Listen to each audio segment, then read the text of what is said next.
Step into the shadows of Paranormal M. We explore hauntings, cursed objects, and chilling secrets. Subscribe today and let the mystery find you. The Night They Came Home. This is a story that's been told in my family for over a century and a half. And since Halloween is near, it feels right to tell it again.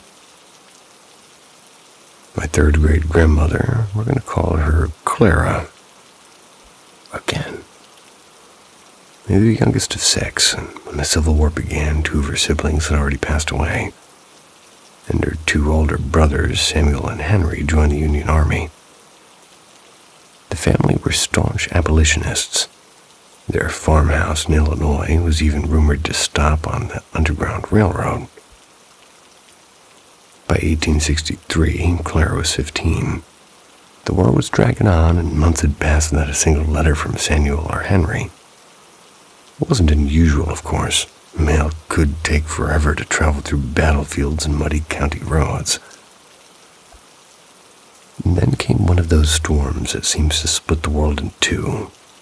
The rain came in torrents, and the wind screamed through the shutters, and the thunder rolled so violently it shook the floors. Still, Clara and her parents felt safe. The house was sturdy, built by Clara's grandfather himself. The only real worry was an old maple tree just outside her parents' window. It was massive. It was dead for years, but with the roots deep enough to hold through most anything. Clara was nearly asleep when she heard her name. It was Samuel's voice, clear as day, and she told herself it was her imagination. Then she heard it again, and Henry this time, so close it made her sit up. And suddenly, the blanket was yanked from her bed. That was Henry's old trick when she wouldn't get up for chores. Lightning flashed outside, and for a brief, blinding second, she saw them both, Samuel and Henry, standing at the foot of her bed, their Union blues dark and soaked, and their faces pale, their coats stained with blood, and she screamed. Her parents burst into the room, and her mother holding a lamp, but the boys were gone, and Clara told them that, exactly what it was that she had seen. Her father did his best to calm her and said it was just a nightmare. Maybe it was brought on by worry.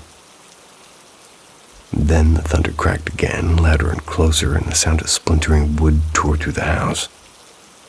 The old maple tree had fallen. It had came straight through her parents' roof, smashing their bed into pieces. And if Clara hadn't screamed, they would have been asleep beneath it. Weeks later, the family received official notice. Samuel and Henry had both been killed 2 months before that storm. And until the day Clara died, she swore that her brothers came home that night, not to haunt her, but to save their parents.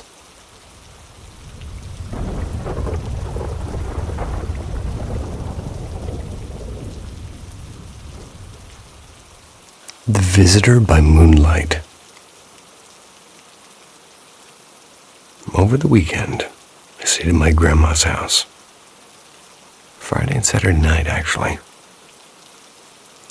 On Saturday, we were watching some late-night TV in her room. And eventually, both of us drifted off to sleep. Around 5 a.m., I woke up with that familiar, anxious pit in my stomach. The kind that squeezes your chest and makes you feel like something's wrong, even when it's not. It wasn't the first time. My anxiety has a habit of waking me up like that. The room was dark, except for a faint stream of moonlight slipping through the blinds. When my eyes adjusted, I turned my head toward my grandma's side of the bed and froze. There was a tall, dark figure standing there, a shadow. No face, no features, but the shape of a head and shoulders and body. And I could feel it looking at me. I don't know how I knew that, but I did, and my body reacted before my mind could catch up. I made this low, panic sound, like a groan or half yell. My grandma stirred beside me, shifting a little bit, but not waking up. and as she moved, the shadow slowly turned and walked out of the room calmly, just walked away. I stayed there completely still. My heart was thudding. When I finally dared to look at my grandma, she was snoring softly, so it wasn't her. And for some reason, I knew it was a man. My grandpa used to sleep in his room, and on the very side of the bed I was in. Passed away 2 years ago. Figure wasn't his size or shape, and my grandpa was shorter and heavier. And this thing was tall and lean. I lay there trying to make sense of it, but my brain just kept looping. It wasn't him, so who or what was it?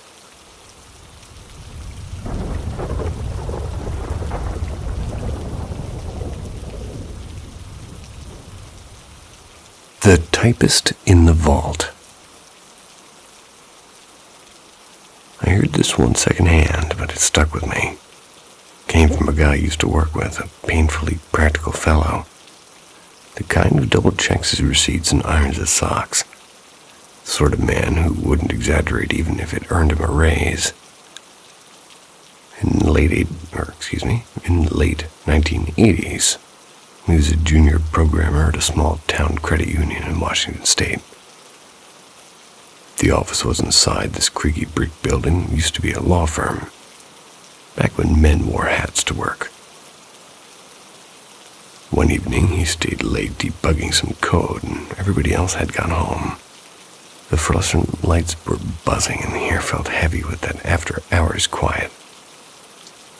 Then he noticed it, a soft, uneven tack, tack, tack. Not the quick rhythm of a keyboard, but the hesitant pecking of a typewriter. It was old school and manual sounding. He paused and listened and called out, "Hello?" No answer. Sound kept coming. It was faint and deliberate, but he decided to investigate. The desks were empty and chairs pushed in neatly. The noise seemed to come from a side hallway he'd never paid attention to before. At the end of it was a narrow wooden door. It had a brass knob dulled by time. The typing stopped as soon as he had his hand touching it. He opened it anyway. Inside a cramped storage room with boxes of stationery, stacks of ledger paper, and on like a metal filing cabinet, an old black Remington typewriter with no paper in it. There was no ribbon either. It was just sitting there like it had been waiting. He shut the door and left the office without saying a word. Never asked anyone about it. Never mentioned it again until years later, and that's when we were swapping weird stories over lunch. And that's it. No punchline, no haunted finale. And personally, I've really had to gone back, and maybe I left a blank sheet in that thing to see what it wanted to say, but not him. The man didn't have a curious bone in his body. Would you have checked?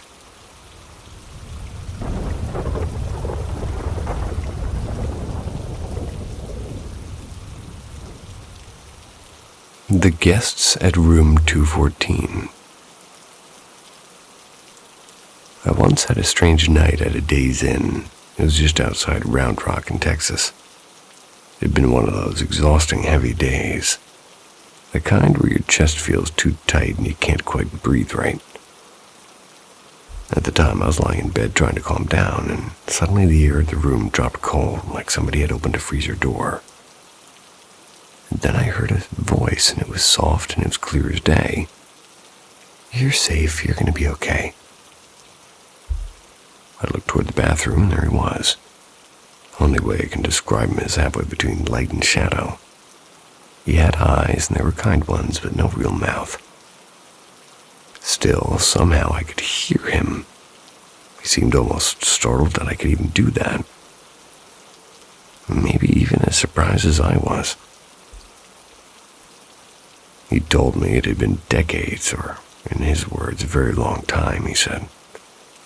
That was since anybody could both see and hear him. Then he turned toward the door that connected to the next room and called someone. His voice changed, and it was gentle and encouraging. He said something like, "She's kind, she can see us, don't be afraid, come on through." And after a moment, a second figure peeked in. Only her head at first, through that thin crack between the doors.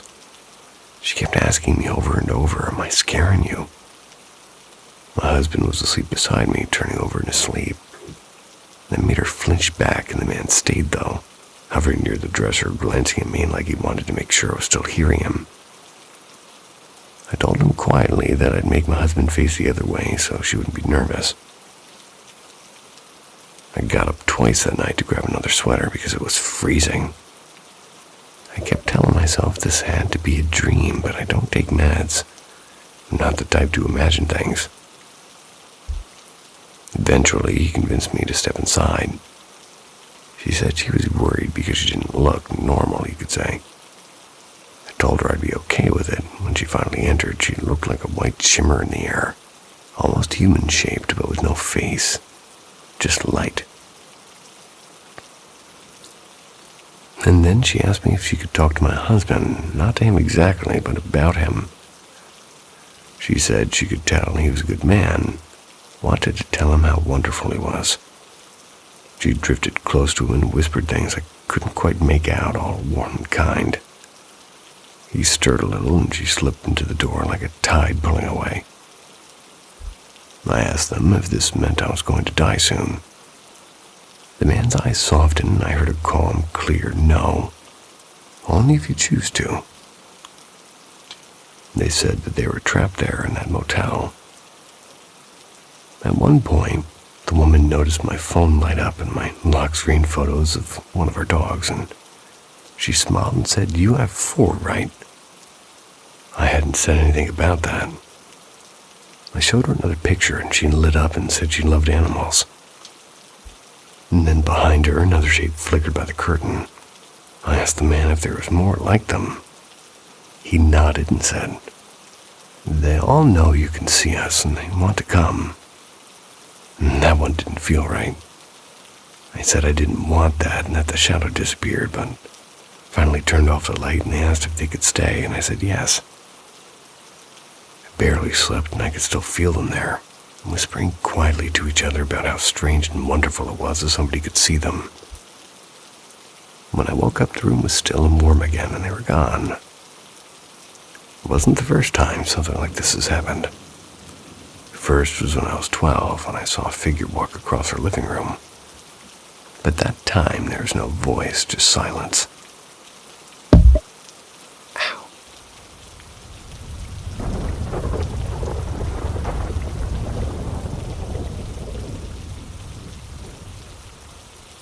During the mid-90s, we lived in a narrow little townhouse. It was on the west side of Edmonton, tucked behind a strip mall and a row of pine trees. Cozy, yes, but absolutely haunted. My husband, her daughter, and I each had our own run-ins during those long years there.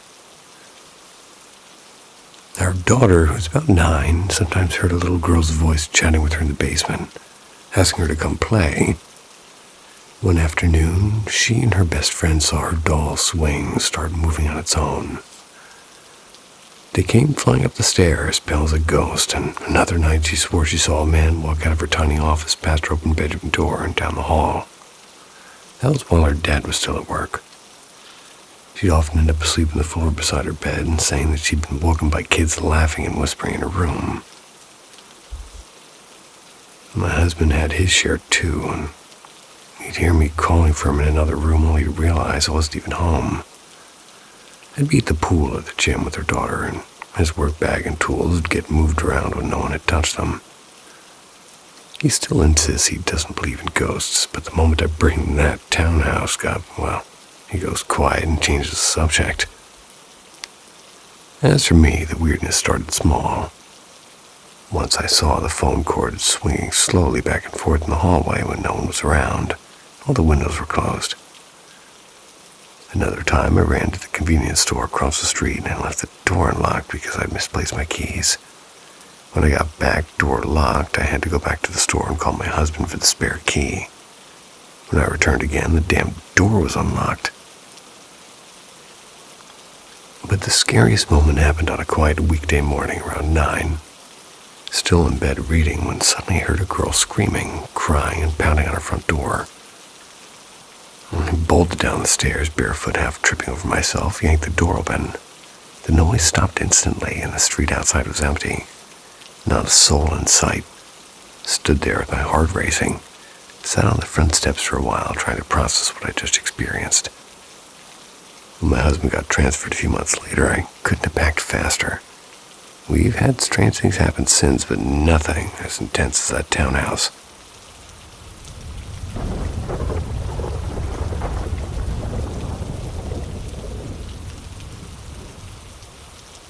The Man at the Window. When I was around 13, I used to get terrifying sleep paralysis almost every night. I'd fall asleep fine, but a few hours later I'd wake up frozen and my body completely locked up. My bed was right next to the window back then, and every single time I'd see a tall, shadowy man standing just outside staring in at me. He wore an old-fashioned bowler hat and a long coat, and I could always hear his faint jingling sound, like metal brushing against metal. Eventually, I realized it was a chain, a pocket watch swinging from his hand. The ticking was so sharp it felt like it was drilling into my skull, and I'd try to scream, but I couldn't even move my lips. And after months of this, I finally told my doctor and therapist. They decided to put me on sleep medication. The episode stopped after that, at least for a while. When I was 16, I started seeing this guy, really jealous and really toxic. We were together for about a year and a half, maybe. One afternoon, we're hanging out in my room, playing games on my laptop, and out of nowhere, he went pale, like all the blood drained from his face. He turned toward the window, started shaking, and then burst into tears. I'd never seen him cry before. And after I calmed him down, he told me that he saw a tall man outside with a bowler hat and swinging a pocket watch. He said the man told him to leave me, or else something terrible would happen to his family. I had never told him about the sleep paralysis, not even once. And that scared me more than the paralysis ever did. Over the years, weird things kept happening in that house. Doors creaking open and things falling, and the strange sweet smell like burnt sugar drifting through the halls. I used to joke about it and call the figure Mr. Hollis. I don't know why, it just sounded like his name. A few nights ago, I told my grandfather about all this. It's while one of my friends was visiting, and he looked thoughtful and asked, "Did you say Mr. Hollis? And he had a watch?" When I nodded, he just got up and went downstairs without another word. 10 minutes later, he came back holding a small wooden box. Inside was an old pocket watch. It was heavy and tarnished, and on the back, engraved in fading letters, were the words E. Hollis, 1894. He said it belonged to his grandfather, a man who supposedly disappeared one winter's night and was never found. Now I can't stop wondering, was that really just sleep paralysis?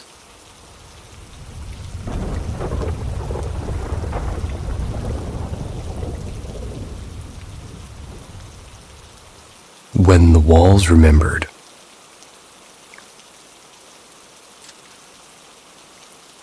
I'm in my 30s now, but the last strange thing happened maybe 2 years ago. At the time, I was living alone in a small one-bedroom apartment on the edge of Seattle. And for weeks before it happened, I couldn't shake the feeling that something was watching me. Every time I lay down at night, I felt like that. You know those goosebumps you get in the back of your neck, like you're being stared at? It's exactly like that. And then one night around 3:20 a.m., I woke up with that same heavy feeling. I turned my head slightly toward the doorway, and I felt something shove my face back into the pillow. Not a gentle touch, it was like a firm hand pressing down. I panicked, jumped out of bed, and flipped on every light in the apartment. Checked every room and every corner, and there was nothing. I was completely alone there. But my first brush with the weird stuff started much earlier, when I was about 12. My family, my mom, dad, and older brother, they had just moved into a quiet neighborhood in Arizona. And on the first night there, something was off. My bed was one of those loft styles. Top for sleeping, bottom for a little bit of desk space. Not long after I climbed in, though, the whole frame began to shake, and it wasn't just a small tremor. It felt like someone was gripping the posts and shaking them with all their strength. It went on for several minutes. And it didn't stop there, because every single night the same thing. My parents didn't believe a word of it, though. They thought it was nerves or dreams, but then the alarm clock started going off at random times in the middle of the night. Never twice at the same hour. My dad got furious. He was thinking I was playing with it. I never used that alarm, not once, and for the record, my brother had the same model of bed in his room, and his never moved an inch. After about a year and a half, we moved again, and just like that, nothing. Bed never shook, clock never beeped again. Everything was normal. Years later, though, my dad admitted something that chilled me. One night, he'd heard footsteps in the hallway outside my room. He's thinking, I guess maybe he was messing around, so he just opened his door to yell at me. Instead of me, he swore that he saw a tall, shadowy figure standing right in front of my door. He ducked back into his room immediately and didn't come out until morning. When he told me that, I asked why he never believed me. He said he just couldn't accept that kind of thing could be real, until it happened to him. I don't talk that much about these things. Only a handful of people. But sometimes I think about that house and the shaking and the alarms and the shadow. I wonder if maybe the walls are still remembering us.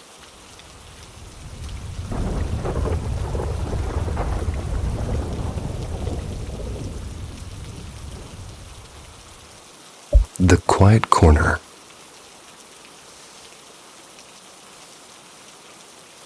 I've never been the superstitious type. Strange things have happened before, sure, but I can usually talk myself out of believing anything weird is real. That was until this week. There are only 2 experiences in my life that I simply couldn't explain. Now, there's a third. So here's what happened, and I'd really appreciate hearing if anybody's been through something like it. A 23-year-old female. I was lying in my bed and scrolling on my phone through a bunch of social media and commenting on everything I see. I was waiting for my boyfriend, who's a 25-year-old male, to come back from brushing his teeth. Our bed sits right up against the wall under the window. We have a dog, a small mutt, crawled up behind my knees under the blanket. The room was dark except for the bluish glow from the streetlights outside. They leak right through the blinds, and the air from the open window moved the curtains a little bit. Everything felt normal. And then I noticed movement, a shape on the side of the bed. It looked exactly like someone my boyfriend's height, but just standing there. Head tilted a bit, slightly down and hands at his sides. Thought he was just trying to freak me out, I guess. Well, maybe it was payback or something. Well, I blinked and I even reached out like I expected to bump into him. There's nothing. My heart skipped, but I forced myself to laugh it off, and I told myself the light from the street must be messing with my eyes. I kept my phone's flashlight on just to make sure he couldn't sneak up on me. And then I felt something, a quick light pressure on my ankle, almost like a finger tab. I froze, yanked my leg back, and aimed my flashlight toward the foot of the bed, and my dog lifted his head but didn't move, still half asleep. I started breathing slower, trying to convince myself it was just the blanket shifting. But then it happened again, and longer this time, like someone dragging their hand up through the blanket, enough to wrinkle the fabric against my leg. I jumped up so fast and nearly fell over the nightstand trying to reach the light switch. I shouted for my boyfriend to hurry up, and he called back something like, "I'm coming, relax." I couldn't even answer. My hands were shaking. When he finally came out, I told him what happened, and he looked concerned. But before I could say more, a scream echoed from outside. It was a woman's voice, sharp and desperate. It wasn't right next to our building, but it was close enough to sound too real, and she yelled something like, "Please help." And then I swear I heard, "He's here." And then it stopped, and it was silence. Not even a car in the distance. I called the police trembling, but by the time they picked up, I didn't even know what to report. My boyfriend checked outside, nobody there. It's been 2 days since that night. I still keep the light on when I go to bed, and I'm supposed to take a solo drive across the country next month. I used to be excited. Now I'm not so sure I'll enjoy the dark stretches of highway quite the same way.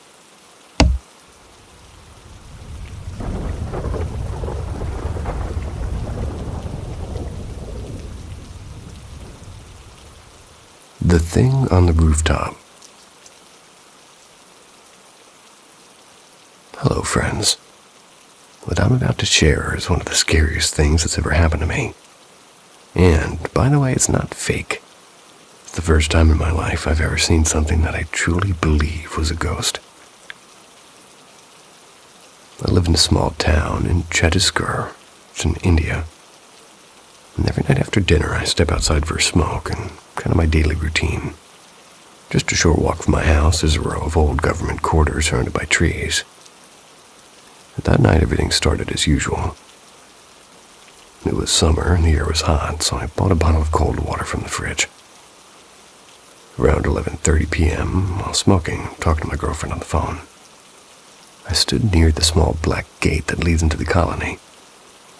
The gate was always closed at night, and I remember checking it earlier, and it was definitely locked. While chatting, I turned my head slightly upward, just casually, and that's when I saw it. On the roof of one of the quarters stood a tall, black, human-shaped figure. At first, I thought it was someone from the building. Maybe they were out late to take down their dried clothes. But something just didn't feel right. The figure wasn't moving normally. It didn't even look like it was standing on solid ground, more like it was floating or leaning backward unnaturally. For a second, I thought my eyes were playing tricks, and maybe the darkness made it look strange. But then I swear the thing moved. It leaned back slowly, as if it was melting into the shadows behind the rooftop. And then it was gone.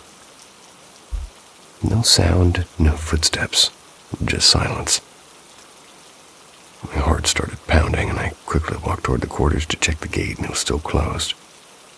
Nobody could have gone up or down without opening it, and I stood there frozen with a cigarette in my hand, trying to make sense of what I'd seen. I'm writing this now because my mind just can't process it. I've been outside that same place hundreds of nights, doing the same thing. Never like this ever happened before. And I don't know if you believe in ghosts, but I'm telling you after tonight I'm 100% sure they do exist. If anybody wants, I can post pictures of the area and the quarters. So thanks for reading, my friends. I hope I never see that thing again. Stay safe and don't go smoking alone at midnight. Don't tell me what to do. But maybe take his advice.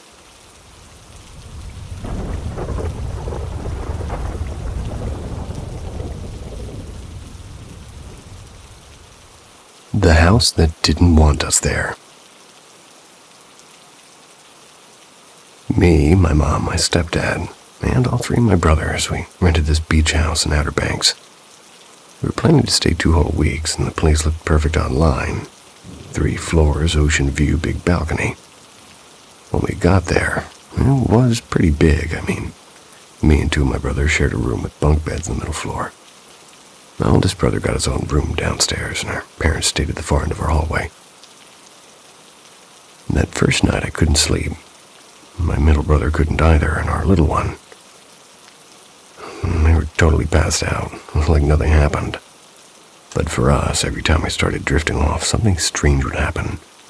Like scratching sounds with faint knocking or whispers we couldn't place.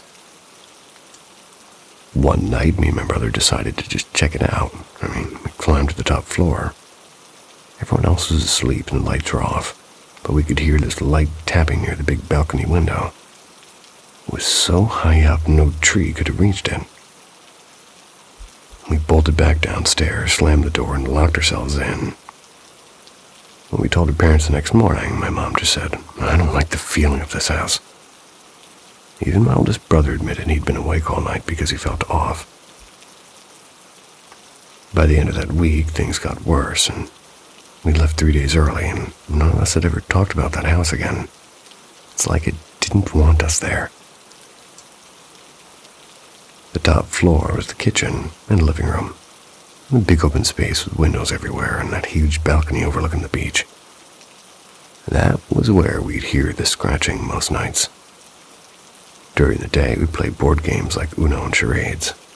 Nothing creepy, but every now and then I'd feel something watching us through that balcony glass.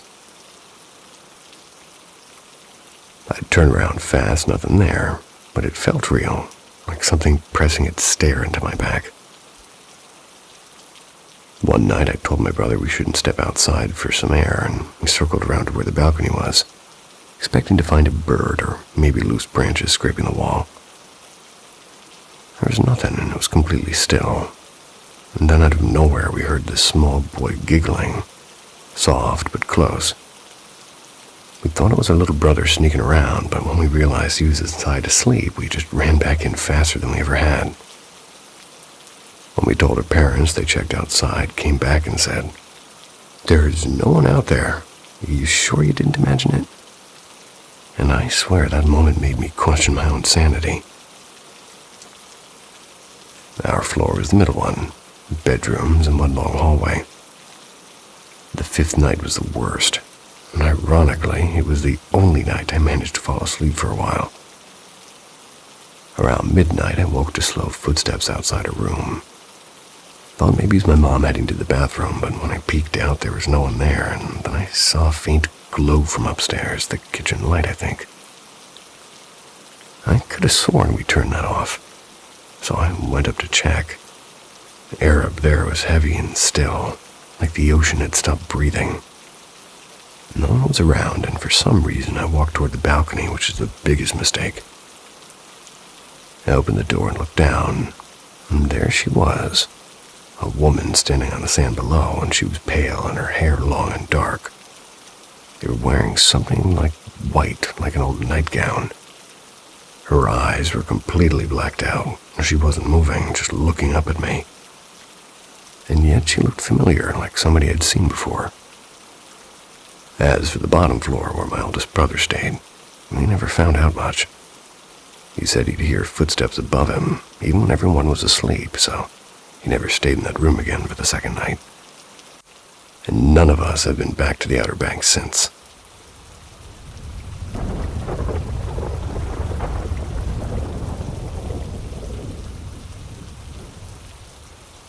Nextly, we have the house that wouldn't stay quiet.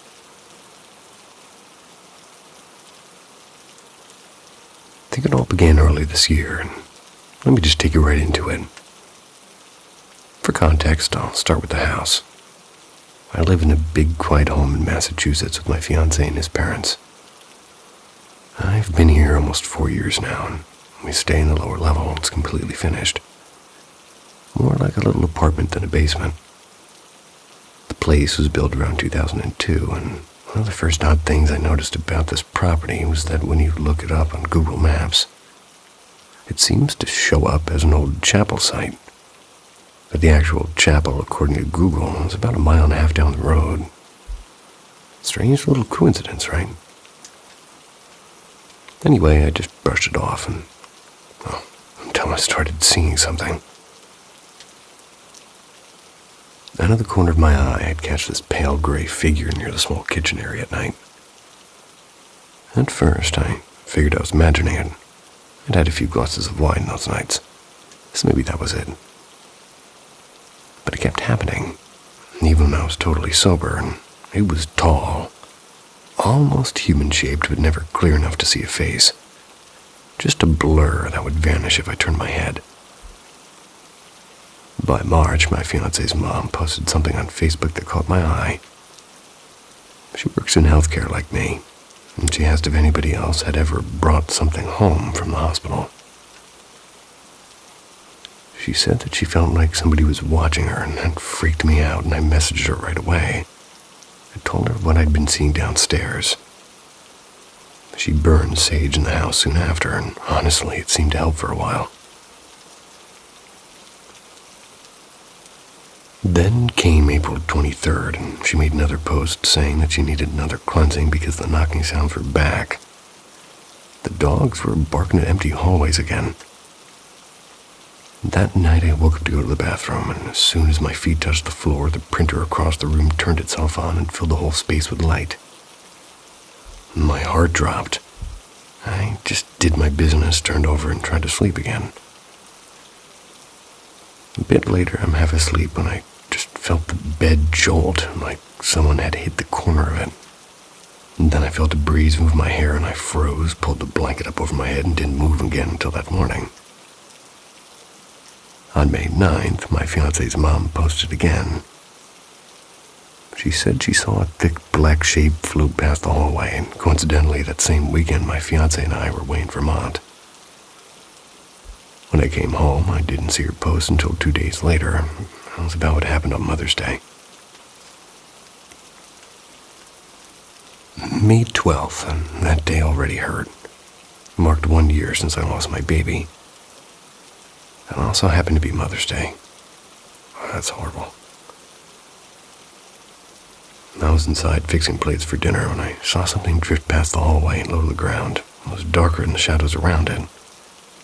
It moved toward the spot right near her basement door. Later, when I asked my fiancé's mom about her own sighting, she said it was in that exact same spot. And as we're talking, the smoke alarms went off for no reason at all. So far, the only ones who've seen or felt anything are me, my fiancé's mom, and his sister. The men haven't seen a thing, and I hate being alone in this house now. The air just feels heavy, like something's waiting. And I work with a woman who's kind of a paranormal investigator. I told her the story, and she stopped me mid-sentence to ask, "Do you light candles often?" I said I used to, but not lately. She said, "Something keeps saying to me, go ahead and light that candle. Please don't." Turns out the original home that stood in this property burned down decades ago. The detached garage out back is the only thing that survived. So yeah, I'm officially done lighting candles.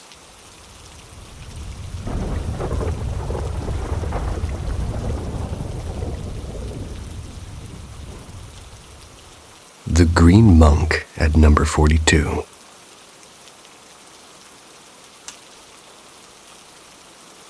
It had been maybe a week since I moved into this chilly little 70s flat on the edge of town. It's the kind of place where the walls seem to hum at night. And on my first night alone there, I decided to distract myself with some creepy Reddit stories on YouTube. The air felt heavy though, like the flat itself was holding its breath, and even Milo, my greyhound I inherited with the lease, didn't seem to care. He was sprawled out beside me, twitching to sleep like he was chasing ghosts. And just as video ad started buffering, I heard a faint shuffle from the corridor. Not the pipes this time, but something slower and deliberate. I paused listening, and when I peeked out, the hallway was still empty. The dim orange light from the stairwell barely reached my door. I was about to close it again. That's when I saw movement, a small, hunched figure in the corner of my vision coming up the stairs. My stomach dropped. The person was dressed in a long robe like an old monk, moving painfully slow. I slammed the door shut and leaned against it, and every hair on my arm standing on end. Milo didn't stir. I thought about jumping from the kitchen window, second floor with concrete below. Not ideal. Instead, I convinced myself I was being ridiculous. I opened the door again and looked down the stairwell. And he was still there, and this time I could see him clearly under the flickering light. His skin looked waxy and pale green like wet paper. And his hood was tattered and pointed, and he was muttering softly, scanning the floor as though looking for something lost long ago. His movements were almost sad. My phone, of course, was dead, though it had been plugged in all evening. And that's just what happens in this place.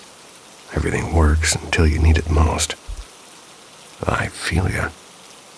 The steps started again, slower and closer. Milo woke up then and let out a deep growl that rattled the air. The footsteps stopped, right outside my door, too. I swear I could feel him standing there listening just inches away. We waited 10 seconds, maybe a minute, I don't know. Eventually, the quiet came back and I didn't hear him leave, but he was gone. And that was 6 months ago. Milo and I still live here, and sometimes at night when the stairwell creaks and the air smells faintly of damp stone, I think about him. Maybe he's still searching or still lost, somewhere in the dark corners of number 42.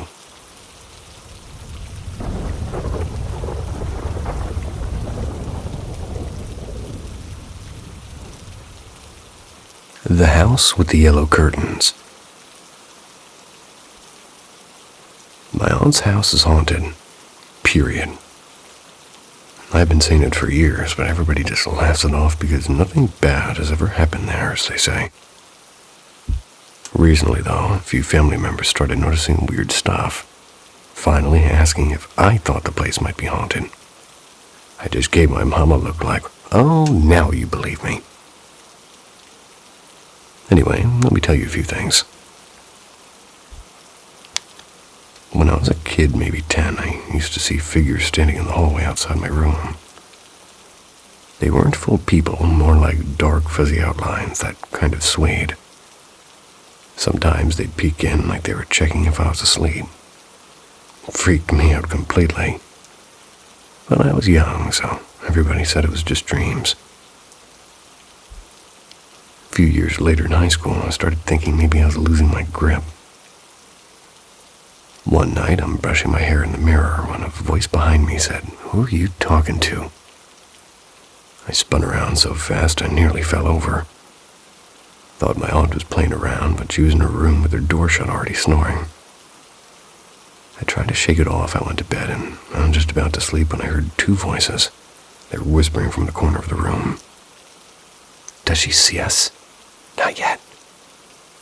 I didn't sleep in that room again for a week. Later, I told a few friends at school. They joked that I should charge rent to the ghosts. A few weeks after that, my friend Mia came over to study, and we made popcorn, sat down in the living room, and asked, "What movie should we watch?" Before she could answer, a tiny, cheerful voice said, "Can I pick?" We both froze because there's no kids in the house. Mia didn't even grab her jacket, she just bolted. Years passed. I moved out and went to college and forgot about it. And then last winter, I stayed at my aunt's for a few weeks to help her with her knee surgery. First few nights were fine, quiet even. Then one morning over coffee, she asked, "Did you call me last night? You said my name." No, I hadn't. Later that day, she said she heard humming in the kitchen while she was alone. I mentioned it to my cousin, who also lives there. She gave me this look before saying, "So, you've heard it too." Apparently, she hears somebody calling her name when she's in the shower, or whispering behind her door. She thought it was me until she realized I wasn't even home one of those times. Flickering lights, sure, wiring, and the shadows, maybe imagination, but now that everyone hears the voices, well, that's different.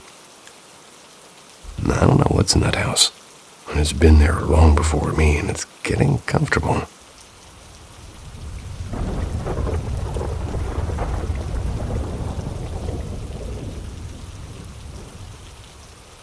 The night the forest screamed.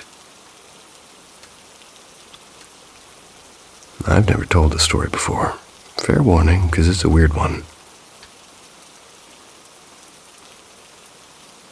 My grandparents passed away a couple of years apart. Grandma in 2020 and Grandpa in 2022. She'd fought cancer for years, and after she was gone, she just deflated. He didn't want to end up in a hospital bed, and not after watching her go through all that. In the end, he got some sort of aggressive eye cancer, and the doctors told us it would be fast, like days fast. Then one evening, my dad called, and it was Grandpa's last day. My sister, my girlfriend, and I, we just went over right away. He was asleep when we arrived, breathing slow and peaceful. We didn't wake him. I held his hand, I kissed his forehead, and I said my quiet goodbye. Not cinematic, but honest. We decided to stay at my mom's that night. Didn't feel right to drive home. Later, when the house was quiet and heavy, my girlfriend and I went for a walk into the woods to smoke a joint. And to hide from my parents, of course. It was just after sunset, and it was cool and calm. And then halfway back, we heard it, and the sound ripped through the forest. It was like some prehistoric monster that had been dropped into Canada by accident. It wasn't a coyote. Wasn't anything local. It sounded like the jungle. We froze with wide eyes, and we were high as hell. My girlfriend whispered, "Could that be like a bear?" I said, dead serious, "If that's an omen, I'm out." We bolted, sprinting through the woods like two idiots in a horror movie. When we stumbled back to the house, with our hearts racing, I checked my phone, and one unread text. "Grandpapa est parti," which is Grandpa's gone. The next morning, I told my mom about the noise, and she went still and looked me straight in the eye. Was it like a jungle call? Turns out our neighbors, the ones connected to the woods, they had just brought home a peacock. A temporary peacock. So yeah, it's terrifying, otherworldly cry of death that we heard in the dark. It was a peacock. I swear that bird owes me a decade of life expectancy. I'd like to understand the use for a temporary peacock more than I ever had in my life before. And I think I'd wondered it several times prior, even that.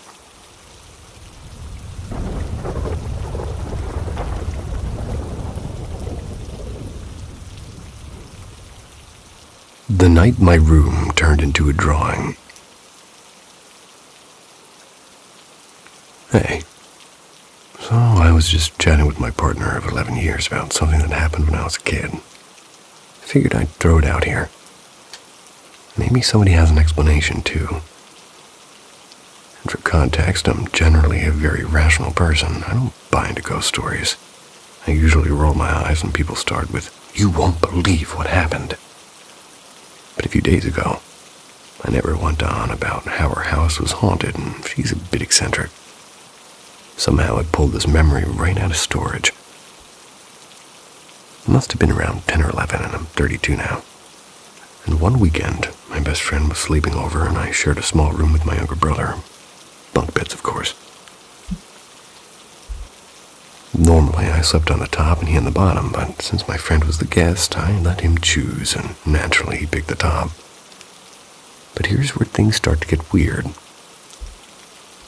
We decided for some reason to sleep with our heads at the opposite end of the bed that night, right next to the wall with the light switch. And it was late and the lights were out, and we were whispering about whatever 11-year-olds whisper about. That's when suddenly he went completely still and said, "Shh, be quiet." Something about the tone froze me. My eyes were closed at first, but I opened them. The entire room was glowing. Not light-on glowing.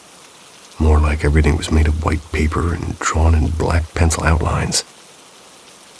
The furniture, the walls, even the bunk bed above me, all outlines like we were inside of a sketch. I whispered, "Are you seeing this?" And he just hissed, "Don't talk." Then we both heard it, and it was slow, and it was heavy footsteps coming up the stairs, and they were deliberate and measured. The kind of steps that know exactly where they're going. The door was open just a bit, and through the crack I could see the hallway. Same weird glow, but a pale yellow tint this time. I started freaking out and whispered for him to just turn on the light. It was literally right next to his head, and he wouldn't move. So I jumped up, smacked the switch, and bam! Normal color, normal shadows. Everything instantly back to how it should be. We both just sat there listening, and there was nothing. Then a single thud was downstairs, like a cupboard door slamming shut. And I ran to my mom's room, and she was across the hall, and her light was off. But she was half awake or pretending to be. My little brother was asleep on her floor, completely dead to the world. I asked if she'd ever heard anything, and she just muttered something about car headlights, which made absolutely no sense. But anyway, my friend and I still talk about that night every now and then. He's had a few strange things happen to him since. Things that made me believe he's not just making this up. And honestly, I still can't explain it.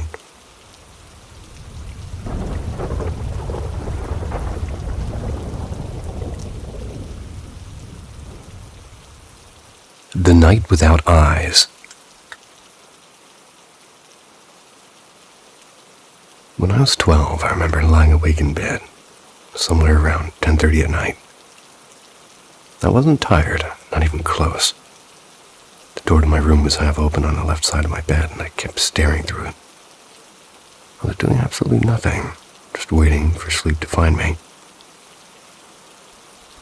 My parents were in their bedroom down the hall. I could faintly hear the low hum of their TV. My mom always kept a small crystal lamp on her nightstand. It gave me off this sort of soft orange glow, spilled faintly into the hallway. Because of that, my room wasn't completely dark. I could see enough to make out the furniture, but it still felt like a nighttime sort of thing. Eventually, I decided maybe the light was keeping me awake, so I rolled over to face the wall. And that's when I saw it. There, as clear as anything, a small figure. A child, its skin looked ghostly pale, almost gray, like something that hadn't seen warmth in a long time. There it was short, straight, and black as ink, and its mouth hung open, unnaturally wide at that, like it could swallow a whole apple without trying. But the eyes, there were no eyes, just two black empty holes where they should have been. And yet, somehow, I could feel it staring at me. It wasn't moving, it wasn't breathing, it just stood there facing me completely still. For a few seconds I froze. I was unable to move or even think, and the air felt thick and heavy. Then everything inside me screamed, "Run!" I bolted out of bed faster than I ever thought possible.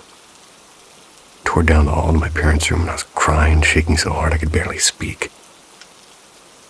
I'm 26 now. I still remember the night as vividly as it happened yesterday. The light from the hallway and the silence and that horrible, eyeless face. I've never felt anything like that presence again. Even now, thinking about it gives me goosebumps. I've never been into horror movies or ghosts or anything supernatural, so whatever that thing was, it was something entirely new to me. Has anyone else ever seen something like that? Or know what it might mean? Because after all these years, I still don't have an answer.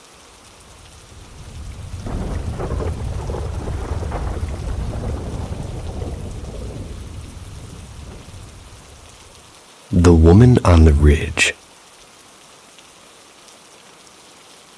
So for context, I work as a ranger at a sort of county nature reserve, and it's been around since the late 1960s.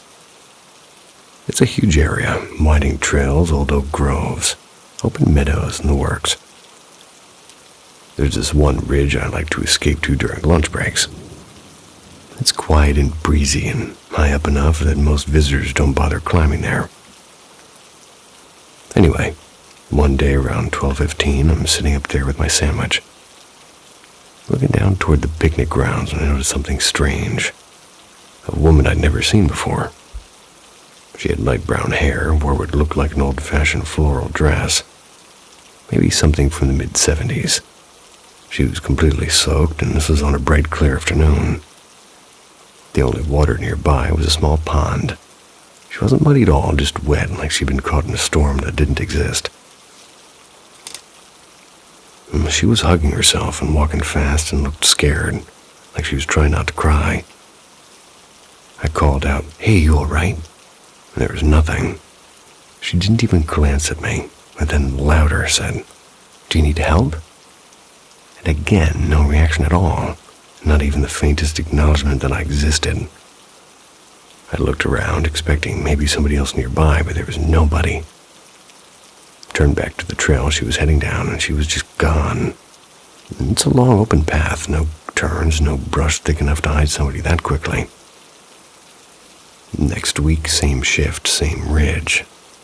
Around 12:15 again, I hear footsteps coming up the slope. I turn around, and there she is. Same woman, same soaked dress, same haunted look. She walks past me down the ridge and around the bend and gone. Actually jogged after her this time, thinking maybe she really needed help. But when I rounded the curve, there was nothing. Just the sound of wind in the grass.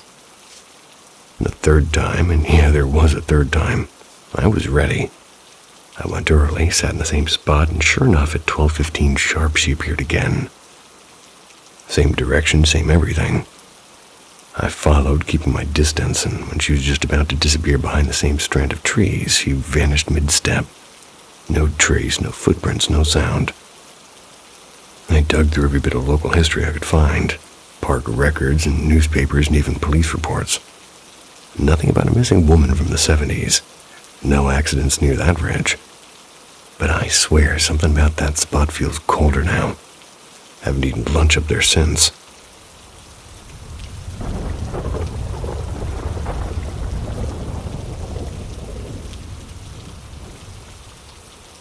The Girl by the TV.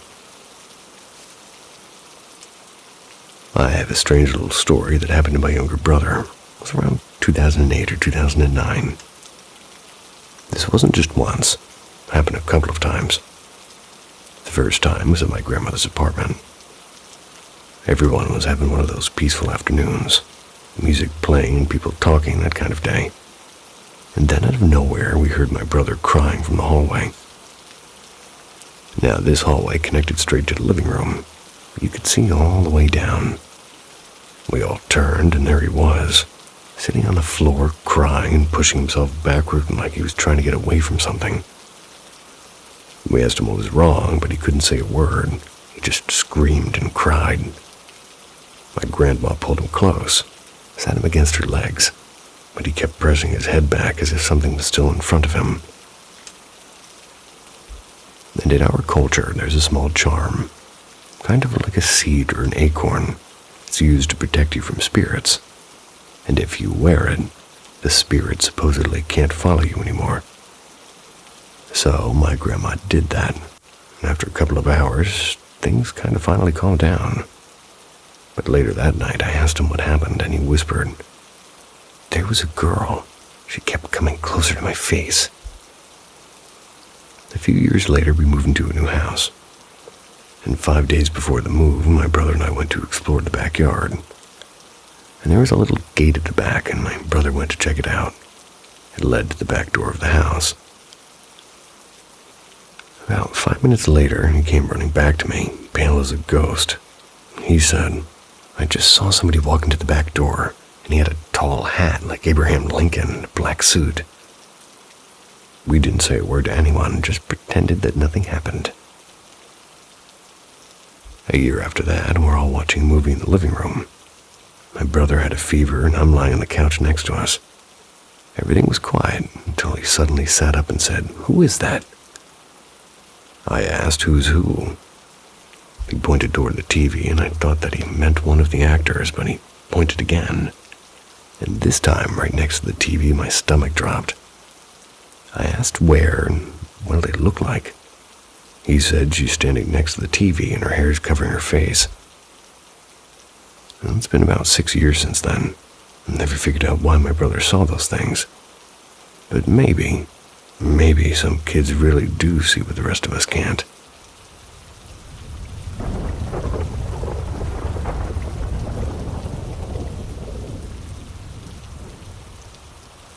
The Girl by the Church Tree.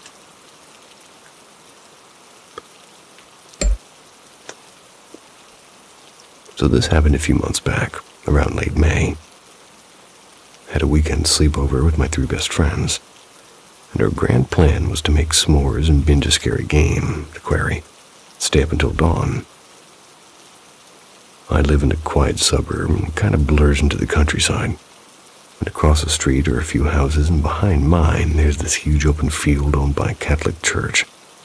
It sort of sits right in the middle of it. Since it was summer break and the weather was perfect, we decided to play tag in the church playground, with my glowing NeoPixel lightsaber, obviously. My friend showed up around 5:30. We exchanged some small gifts and demolished a pizza and started downloading the quarry on my PS4. While it was loading, I went outside to play tag before sunset. The light was golden, the air smelled like grass. We ran until our legs ached. Later, we roasted marshmallows, laughing too loud, and finally headed back to the basement to play the game for hours. Around 10 p.m., somebody had the genius idea to go back outside.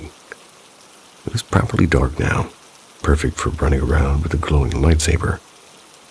Ben and Noah took the saber to one side of the playground, while Carter and I ran through the grass toward a small corner near two trees and a wooden bench. As we rounded the corner, both of us froze, and right beside one of the trees it looked like there was a little girl, knees tucked up, head buried in her arms. She didn't move, and for a full second we just stared. Then Carter whispered, "It's just roots or shadows." We both nervously laughed it off and went back to playing. And nothing else weird happened that night. We went back inside and forgot about it mostly. Until tonight. Carter and I were shooting hoops in my driveway. That's when he saw a man sitting on his porch across the street, smoking. Totally normal, but for some reason it made us remember that night in May. One thing led to another, and of course we decided to go back to the church field. Same lightsaber, same time of night, around 10:30. And everything looked identical, except for one thing. There was no root, no bump in the ground, no shape that could possibly look like what we'd seen. We even walked around shining the lightsaber from every single angle, looking for any hint of that same silhouette. We tried sitting by the tree, testing shadows, moving the bench, trying to recreate that shape. The only way it worked was as if one of us actually sat there, curled up like that figure. So yeah, the most logical explanation is that somebody was sitting there that night, maybe crying, maybe watching us, but neither of us saw anyone walk across the open field to get there or leave afterwards. Could it have been a ghost? I don't know. We tested every theory. Tree roots, missing roots, weird shadows, even pranksters. None of it fits.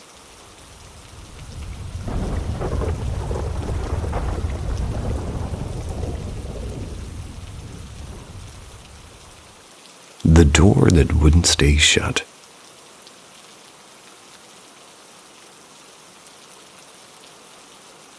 I used to live in this small one-story house. It's barely 4 rooms, single bathroom squeezed together. Some of my school friends happened to live nearby, which was kind of nice. Before we even moved in, one of their moms told us that a boy had apparently died in that house years ago. He hung himself in the back room. I was 11, so I didn't really care or really believe it. When I first stepped inside with my mom and my older brother, we were just checking out rooms, figuring out who would sleep where. The moment I walked into the back right room, though, something hit me. The air felt heavy. The place was darker than the other places, even with the blinds open. Cold and sad, like the walls remembered something. My mom and brother both paused, and later I invited 2 of my friends over and I told them to go in there without saying anything about it. One thought it was fine and said I was just being dramatic. The other froze halfway through the doorway and just said, "Dude, that room feels wrong." But anyway, that's the setup. Now for the real stories. I've got a bunch, but these 3 are the ones that still make my heart pound when I think about them now. first one is, well, the door that opened itself is what we'll call it. I was around 15, and I'm 19 at the time now. But back then, I was obsessed with this game called Warframe. I'd played with my friend Jason over Xbox. One night around 2, I'm in the living room because the Wi-Fi never worked in my bedroom no matter what we tried. I was half focused on the game when something moved in the corner of my eye. I turned and swear on everything the door to that weird back room was slowly opening by itself. Not creaking from the wind, not moving because of a draft, just opening. I froze and I remember whispering Jason's name into the mic. I kept asking what was wrong. I just couldn't answer. And after maybe 5 seconds it stopped and I didn't move for another 10. If anything else had happened that night, I probably would have moved in with my dad right then. The second one is called The Experiment. After that, I told my mom. She rolled her eyes at first, but when she saw the door standing open later that day, she got quiet. We decided to test it. We'd close the door, pull on it, and make sure it was firmly shut, and it was. We even checked if her dog could have done it. But it was a round knob, not a handle he could jump on. So one evening before heading to my grandparents' place for dinner, we made sure it was closed tightly. When we got back, I was racing my brother to the bathroom, and I kind of froze mid-run. The door was open again. I just stood there completely still because I remembered the experiment. And my mom saw it too and just muttered, "What the hell?"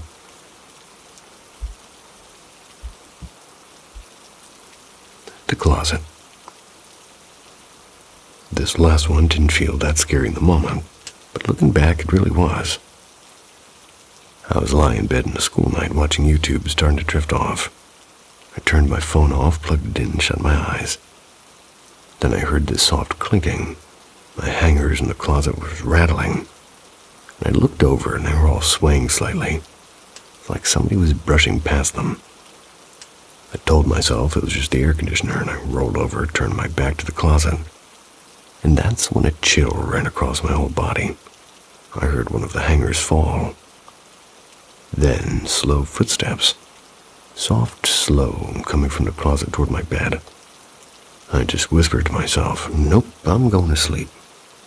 And somehow I actually did, and when I did wake up, I remembered everything. I started crying quietly and told my mom, and that was the first time I saw her look genuinely scared. We lived there for 5 years and finally moved out last year. The day we left, the top deadbolt on the front door clicked shut by itself, as if we were loading the car. None of us said anything, we just left. Looking back, I never really felt in danger, I just felt uneasy, like something in that house wanted to be seen but couldn't be. I still think about that boy sometimes, the one they said died there. Maybe he never left.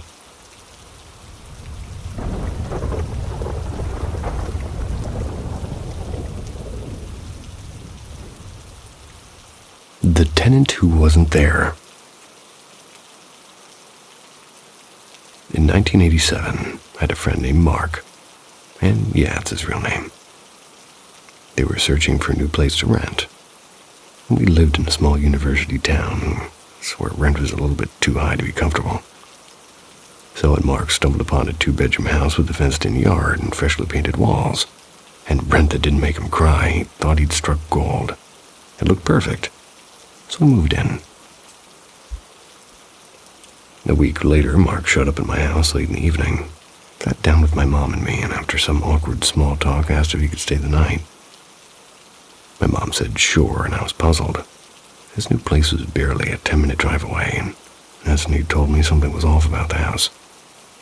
He said it felt strange, like somebody was still there when he was alone. The doors kept unlocking by themselves, and the stove would click on in the middle of the night. Now, I've always been like the spooky stuff girl of the group, and the one who reads about hauntings and swears she can sense energy. So of course I was all in. The next day we went to check it out. place felt normal enough, just a faint trace of an older woman's presence and maybe a small dog. Harmless. I decided I'd stay the night with Mark and his girlfriend, who'd also had some weird experiences apparently. Before leaving to grab dinner, we made a big show of locking every single door. And when we came back, the carport door was unlocked. Mark brushed it off, saying maybe the landlord had come by, and we locked it again and checked it twice. 30 minutes later, it was unlocked again. Fine, faulty doorknob, no big deal.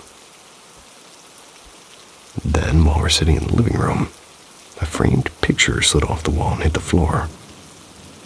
Okay, maybe bad drywall. But then every picture, every single one, fell at once. The stereo blasted on full volume. Mark jumped up and turned it off, and just as he reached it, the volume dropped to a whisper on its own. I went to the kitchen for a glass of water. The stove was burning hot. One of the burners was on, and nobody had even cooked in that house yet. And that night we tried to sleep, and around 2 a.m. the stereo came to life again, louder than ever. I was already halfway down the hall when Mark caught up to me, and just as we turned the corner, the stereo shut itself off. And this was the 80s, there's no universal remotes then. And that's when I often saw him. An old man sitting at the dining room table, just glowering at us. His voice was raspy and furious. He said, "Get out, this is my house." He didn't want anyone there. After the others went back to bed, I sat and I tried to reason with him. I told him he was gone and that his wife was waiting for him and he wasn't having it. A few weeks later, Mark packed up and left. The landlord said nobody ever lasted more than a month. And years later, my cousin just moved in at that same neighborhood. I'd drive past that house on the way to her place. And one day I saw a young couple moving in, happy and smiling with boxes everywhere. Poor souls. A month later I drove by again, moving truck and boxes going back in. I stopped by as they're loading up and the husband looked frustrated and said that they didn't need to move, and the wife stood quietly and pale and tired and asked gently, "Is it because of the angry old man?" And her eyes went wide. "Yes," she whispered. "How could you possibly know?" I told her about Mark, about the noise and the stove and the voice, and she looked relieved and terrified, and their story was exactly the same.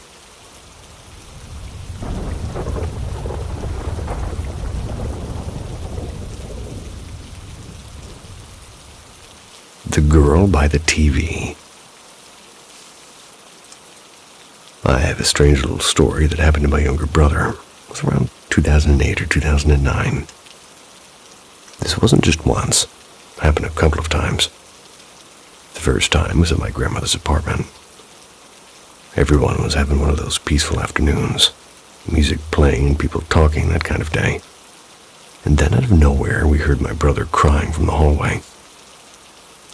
Now, this hallway connected straight to the living room. You could see all the way down. We all turned, and there he was, sitting on the floor, crying and pushing himself backward like he was trying to get away from something. We asked him what was wrong, but he couldn't say a word. He just screamed and cried. My grandma pulled him close, sat him against her legs, but he kept pressing his head back as if something was still in front of him. And in our culture, there's a small charm, kind of like a seed or an acorn. It's used to protect you from spirits. And if you wear it, the spirit supposedly can't follow you anymore. So my grandma did that, and after a couple of hours, things kind of finally calmed down. But later that night, I asked him what happened, and he whispered, "There was a girl. She kept coming closer to my face." A few years later, we moved into a new house. And 5 days before the move, my brother and I went to explore the backyard. And there was a little gate at the back, and my brother went to check it out. It led to the back door of the house. About 5 minutes later, he came running back to me, pale as a ghost. He said, "I just saw somebody walk into the back door, and he had a tall hat like Abraham Lincoln and a black suit." We didn't say a word to anyone, just pretended that nothing happened. A year after that, we're all watching a movie in the living room. My brother had a fever, and I'm lying on the couch next to us. Everything was quiet until he suddenly sat up and said, "Who is that?" I asked who's who. He pointed toward the TV, and I thought that he meant one of the actors, but he pointed again. And this time, right next to the TV, my stomach dropped. I asked where and what they looked like. He said she's standing next to the TV and her hair's covering her face. And it's been about 6 years since then. I never figured out why my brother saw those things. But maybe some kids really do see what the rest of us can't.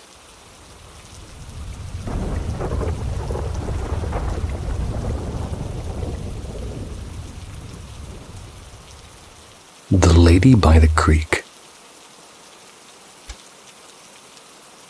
I used to spend my summers at my mother's father's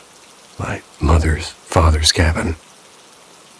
It's tucked deep into the woods of northern Michigan, and my brother and I would run wild through the trees. We'd be following deer paths and pretending that we were explorers. We got lost often, but as long as we found the creek that ran behind the train tracks, we could always make our way home. One afternoon, when I was about 8 and my brother maybe 12, he got tired of me tagging along and darted off into the woods without a word. I wandered after him for a while before realizing he was really gone. I remember the panic rising, and my throat sore from yelling his name, until I stumbled upon a clearing with a little cottage and 2 chestnut horses grazing by a fence. I knocked on the door crying and hiccuping, and this woman with gray hair and a bun, glasses like a librarian, opened it. She looked startled, like she'd been expecting someone else. I told her about my brother leaving me. She said gently, "Stay right here, sweetheart." Then she went inside for a moment, came back out with a shawl around her shoulders, and said that she'd walk me home. And we talked as we walked, and about the train tracks, about the woods, and she seemed to know exactly where we were. When we reached the tracks, I pointed excitedly down the direction that led to my grandpa's house, shouting, "That way!" But when I turned to thank her, she wasn't there, and there was no sound, no footprints, just the wind and the rustling trees. I ran the rest of the way home, and my brother was already there, and everyone was outside about to start searching for me. Grandma made dinner, and I told her I wanted to bake cookies for the nice lady who helped me. Grandma smiled until I mentioned the horses. Her face went pale. "There aren't any horses near here, honey. Not on this side of the tracks," she said. And across the tracks, well, that's all forest. No one lives over there. I insisted I'd seen the cottage, the woman and the horses, and the next morning Grandma packed sandwiches and took me to show her where I'd been. We walked for hours, but when we reached the clearing, there was no house, no horses, just the field. And lying right in the middle of it, my red hat that I'd lost the day before. We had our picnic there anyway, and I still don't know who that woman was. Maybe a ghost, maybe something older than that. But I'd like to think she'd lived by the creek once, long before the train tracks ever came through.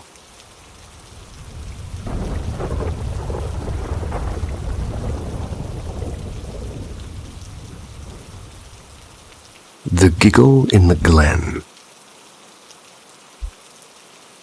When I was 13, I lived in a small village tucked between green hills and misty fields in northern Wales. One afternoon, my cat, a scrappy tabby with more attitude than sense, managed to slip out the back gate.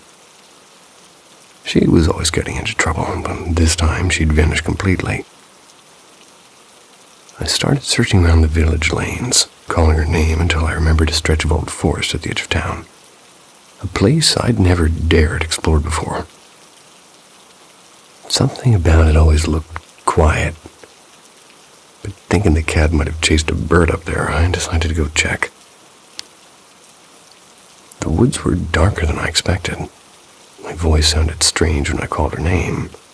The trees were swallowing it. Still, no sign of her, so I kept walking until I came into a clearing that felt oddly still. It's as if everything, the wind, the birds, had all stopped. And that's when I noticed it.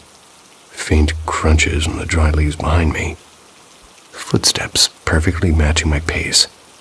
And if I stopped, they stopped. If I moved, they moved. And I couldn't see anyone, just empty air and the sound of my own heartbeat pounding in my ears. Something deep in me said not to run. But after a few more steps, the fear broke loose and I bolted. And that's when I heard it, a sharp giggle. It was high-pitched and close enough to brush my neck. I sprinted all the way home, and the cat was sitting smugly on the back step, licking her paw like nothing had happened. I didn't go back to those woods again. Some places don't want to be found. Thanks for listening, guys. See ya.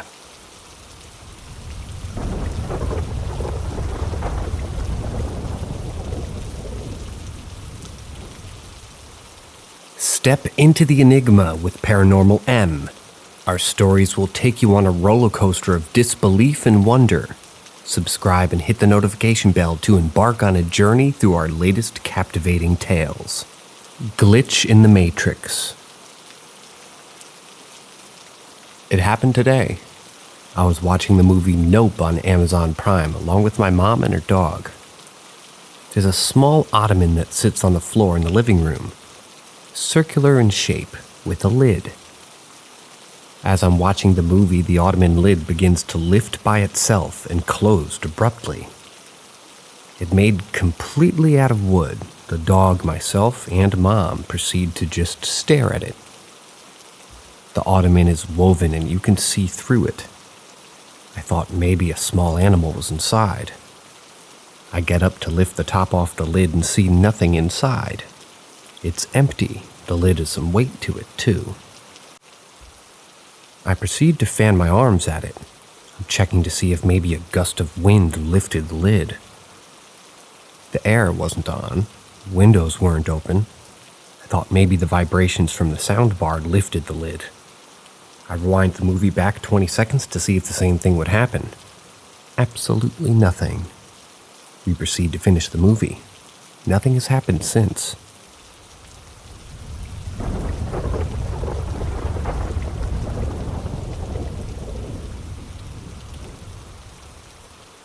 A dream that was kind of not a dream. So a little context. This happened about 10 years ago. I was 17 at the time. I was a little psychopath back then. Dreams of me going on mass killings and fantasies of burning down my school. Please keep in mind, I'm nothing like that anymore. When I was in this state, I had a few experiences with the demonic that I can't explain. I was being awakened by loud stomping and being shaken awake. For some reason, I hated when anybody said the word God. I would hear whispers in different languages in my own room. I might make a separate post, or edit them in, I guess, about these experiences. But eventually I started to get back on the right path. I started developing empathy. I started changing for the better, and I had 2 dreams during this phase. One before, which I won't talk about because every time I try and tell the story I get incredibly sick. But I will say I met an actual demon in the dream world that looked absolutely horrifying.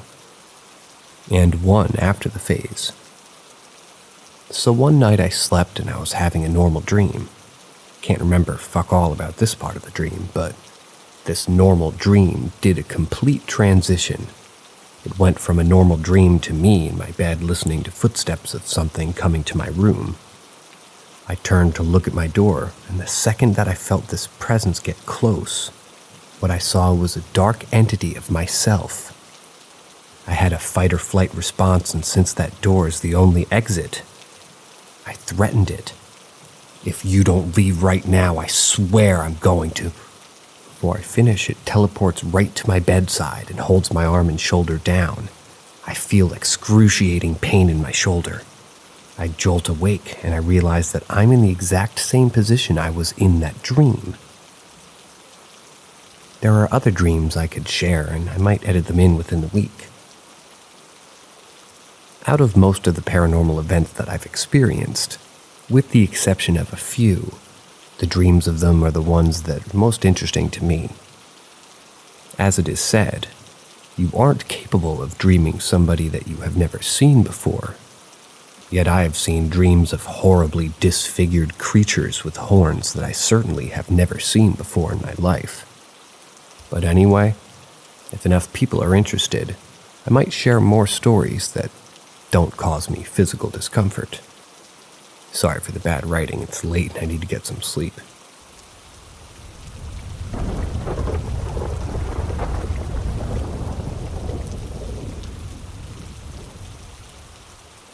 Tales from a Haunted Apartment.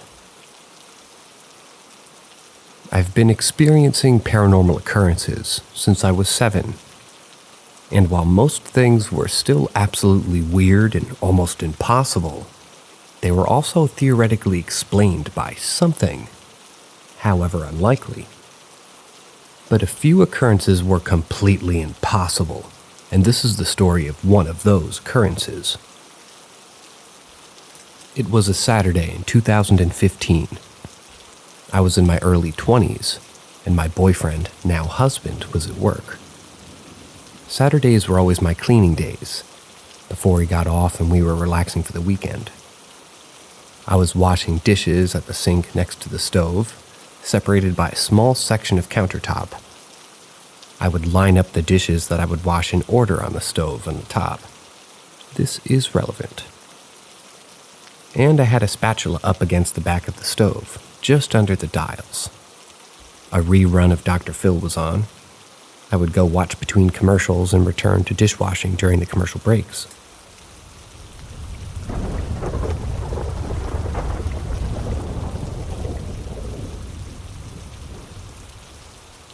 The only other living thing in that apartment with me was my cat, Lulu. Lou was perched beside the open window in the living room, snoozing. I heard the show come back on and raced back to the living room. As I'm standing there watching, I hear a clatter of plastic hit my fridge. Then a second clatter as whatever it hits the floor. Going back into the kitchen, I see the spatula that had been against the back of the stove lying in front of the fridge. The fridge was directly across from the stove, about 3 to 4 feet away. When I heard the spatula hit, it sounded like it had hit pretty high up on the fridge, maybe around the freezer area. I've spent 8 years trying to figure out how the hell a plastic spatula could spontaneously launch 4 feet across the room and have come up with nothing. There have been other weird-ass things happen in this apartment.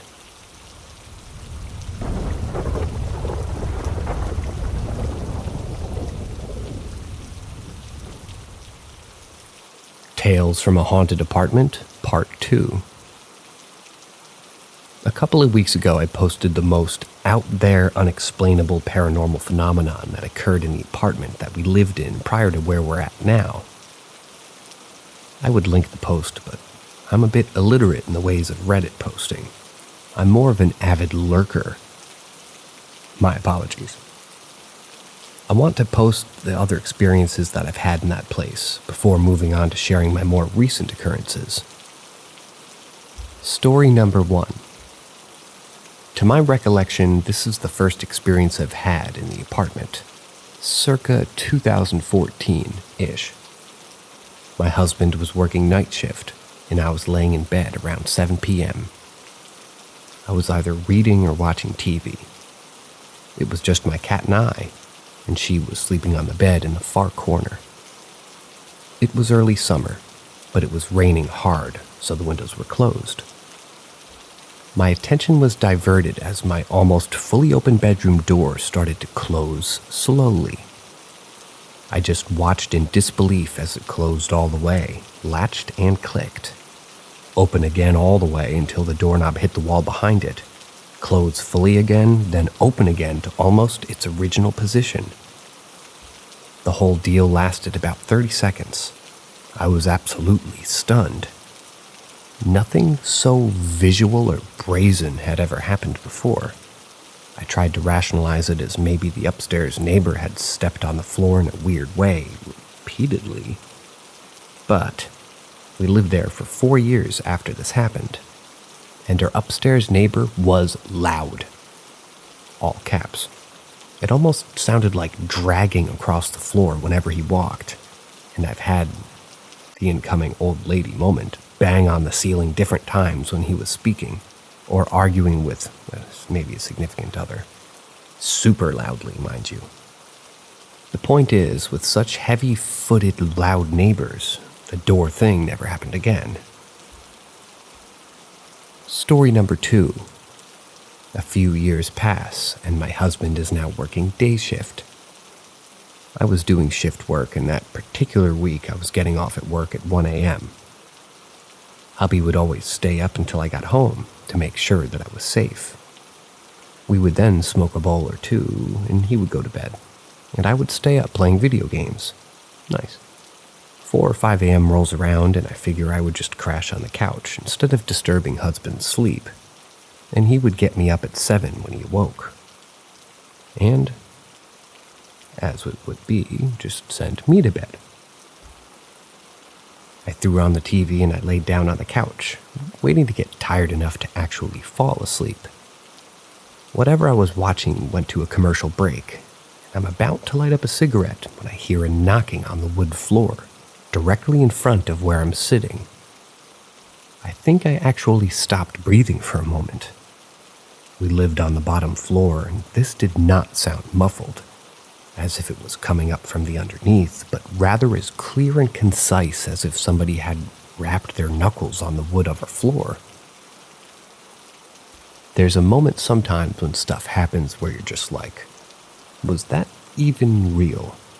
What the fuck just happened? I was deep in that moment when it started again. It seemed to form a bit of a pattern on its second go. I think it went 1, 1, 2, 3, 1, 2. I was just sitting there floored. Pun absolutely intended. Very nice. With an unlit cigarette in my hand and an undoubtedly dumbass look on my face trying to rationalize what I was hearing and how fucking close it was to me. Whatever it was knocked a third time. I believe 2 short knocks. That's when I get my ass in gear and said, "Hubby's slumber be damned," and ran into our room and cuddled into him as closely as I could. That's another occurrence that never happened again, but somehow one of the most jarring. I'm pretty sure that's everything that's happened in that apartment, but I'm a new mom on low sleep, so if I remember anything else from this place, I'll throw it in a post. I'm really excited to tell you all about what's happened since moving into this place, but again, new mom, so I'll do it when I have some time to write it cohesively.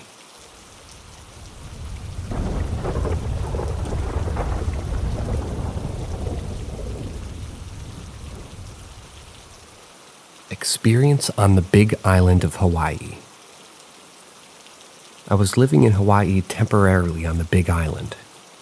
I was working on an organic farm in the Hawaiian jungle for a witch doctor. He was such a wonderful guy. I had no cell service in that part of the island unless I climbed this huge hill for 1 bar. This hill was made of cinder and lava rock and created by a lava flow back in the 60s. It was about 100 feet high, maybe taller. The climb was difficult but feasible. One night I was very distraught because someone I was traveling with and had trusted became extremely abusive and controlling. I had been keeping my husband informed back on the mainland and frequently checked in with him. I had suspicions that my friend was trying to trap me on the island with him and break my husband and I up. He'd been trying to gaslight me and wipe out my self-esteem. The other people I was traveling with were too scared to stand up to this guy. We got in a huge screaming match, and I basically put him in his place. I told him that I wanted nothing to do with him. I started making plans to ditch him and go work on a different farm. The witch doctor agreed. After dark, I go to the room that I was renting, laid down and tried to calm myself to sleep. I woke up and I realized I had dozens of little fire ants in bed with me, and I'd gotten stung all over. Little fire ant stings suck. That was really the coup de grace these crappy few days. Against my better judgment, I slid out of bed, shook the fire ants off, grabbed my headlight, and began to truck up the treacherous hill to go talk to my husband. It was pitch black, and if when I looked up, I could see the Milky Way, it was pretty cool. I took the meandering path to the base of the hill and climbed it. When I got there, I dialed my husband. Hawaii was 6 hours behind my hometown, so it was in the early morning hours for my husband. During the day, people mine the lava rock there and sell it to customers to decorate their yards. While I was talking to him, I suddenly got the horrible sensation that I was being watched from afar. I got the feeling that someone or something was up there with me. Something felt very wrong, and my intuition screamed that I was in danger. Thought it was somebody living up there that was investigating me at first. I listened for footfalls. Nothing. I'd been up there during the day and I'd gotten a really bad vibe before that, and I just brushed it off as the unknown. The hill was like a narrow cliff, and it was easy to slip off the other side because of the unstable lava rock. The feelings I got were unusual, because I felt like it hated me and wanted me dead. Almost like it wanted to scare me or even push me off that cliff. I was no stranger to this feeling, because I've had other experiences in my hometown that gave me similar sensations. This is where it gets odd. The air became very heavy and thick. It was suffocating. The insects went silent. The frogs stopped chirping. I could have heard a leaf fall. It was that silent. My breath caught in my chest as I froze. It was like the normal sounds of outside all went silent at once. The feeling of being watched felt closer and more intense. My headlight dimmed, and this massive black thing engulfed me. It not only engulfed me, but my surroundings as well. I couldn't see the trees or stars. The only thing I could see was a few feet in front of my face from the feeble light coming from my headlamp. I was totally surrounded. I couldn't move. I couldn't breathe. It was terror unlike anything I'd ever felt before. My light got dimmer and dimmer, and this thing felt like it was closing in.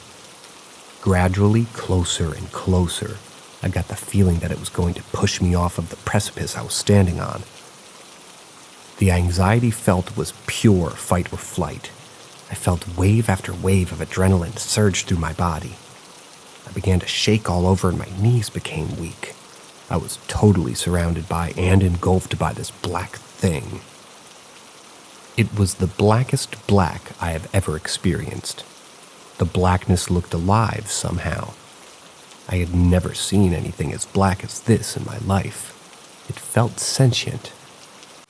I felt like it knew what it was doing. I could barely think. I felt like I was being embraced by death. If I so much as breathed, I would die. Finally, it was just too close for comfort. I whipped around in circles and snarled, "Leave me alone now! Get away from me!" In my most aggressive, bigger than I felt tone. I tried to sound as mean and threatening as possible. I know the sound of my voice had to carry on for miles in each direction. In a split second, I felt the heaviness and suffocating sensation disappear.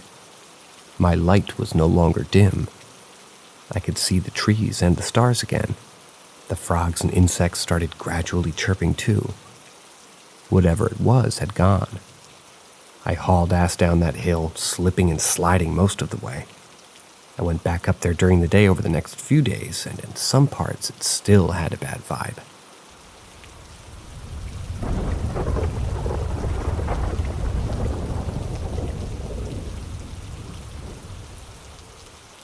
I'm kind of a weird shit magnet.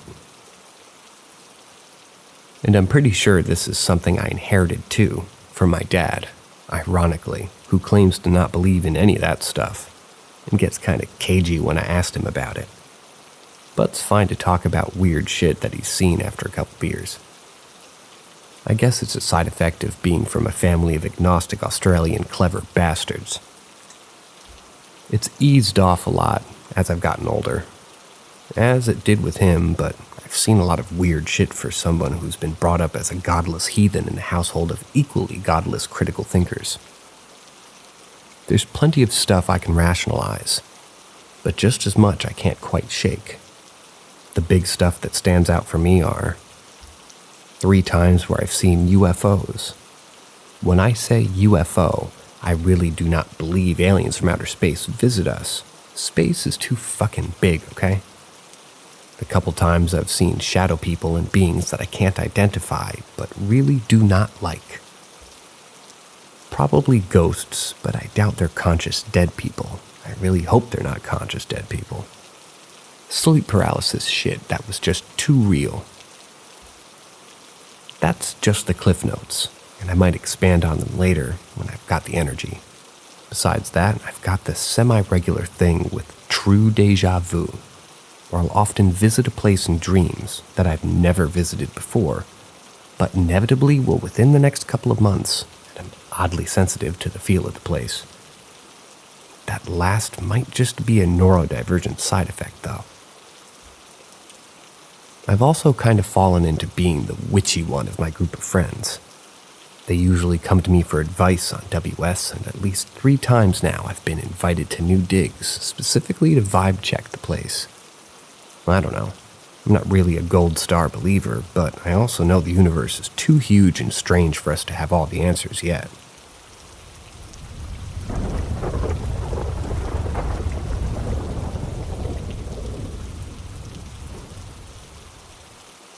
My black cat is the weirdest thing that ever happened to me. Back in 2011, I was having a really bad time health-wise. For the year before that year, and the one after, my lungs filled up with fluid as soon as the cold weather hit, and I was in the hospital for at least 10 days at a time. 2011 was the worst. For reasons yet unknown to me, the specialist in charge of my care incorrectly diagnosed me with tuberculosis and gave me drugs that would either kill or cure me. It nearly killed me. It reacted poorly with my diabetes, and the lung specialist was a douchebag who didn't care if I was throwing up for 3 days straight. I almost died from ketoacidosis, and I was in the ICU for 3 days. In hospital for 13. I also had a gnarly near-death experience, but that's another story. While I was in the ICU, passing in and out of consciousness, and completely unaware of the passage of time, I hallucinated a cat. I would be on the edge of sleep, and something would jump up on the bed with me, chirp, and curl up so I could feel warmth and purring. Sometimes he would eat my leg through the sheets, waking me up. I saw him come into the room only once. He was a big, black, long-haired tomcat with an aggressively cheerful disposition and huge yellow eyes, such that I nicknamed him Lambert in my head. I even asked the nurses about him, half out of my skin as I was, and that was when I realized that he wasn't a real animal. I made him a promise in my head all the same. He had kept me going by letting me think there was one creature there with me 24/7, keeping me tethered to life. So if we met again, I would return the favor and look after him, however I could. Fast forward 8 years to 2019. My childhood cat Lupin had finally succumbed to old age. She was born in 2000. And to try and deal with the grief, I was on Facebook scrolling through local cat sanctuaries and rescuers. And who should I see but a 5-month-old kitten who was the exact match to the hallucination, spirit, dream, whatever, that had been keeping me wanting to stay alive back then. I was sure the moment I saw him, and I was even more sure when we went to go meet him at the shelter, and I saw the same white freckles on his shoulders. I had had less than inches from my that I had had inches from my face as I drifted, and he purred in that hospital bed. Mom vetoed the idea of Lambert, so we called him Jet. He had chronic anxiety issues and no food security from being on the street for his first 3 months. And it kept me on my goddamn toes while I was getting over the death of my best friend. But he's got the softest fur ever, and he's a chronic cuddler, and I owe him a lot. He still chirps when he jumps up on my bed. Not exactly a gold star believer. My philosophy is weird shit happens, but I'm inclined to look for the logical explanations first. I know I was super sick and my brain was throwing up all kinds of nonsense. I know that 8 years is a long time for memory to change, especially of such a blurry and confused period. But emotionally, I can't shake that feeling that I met this cat nearly a decade before he was even born.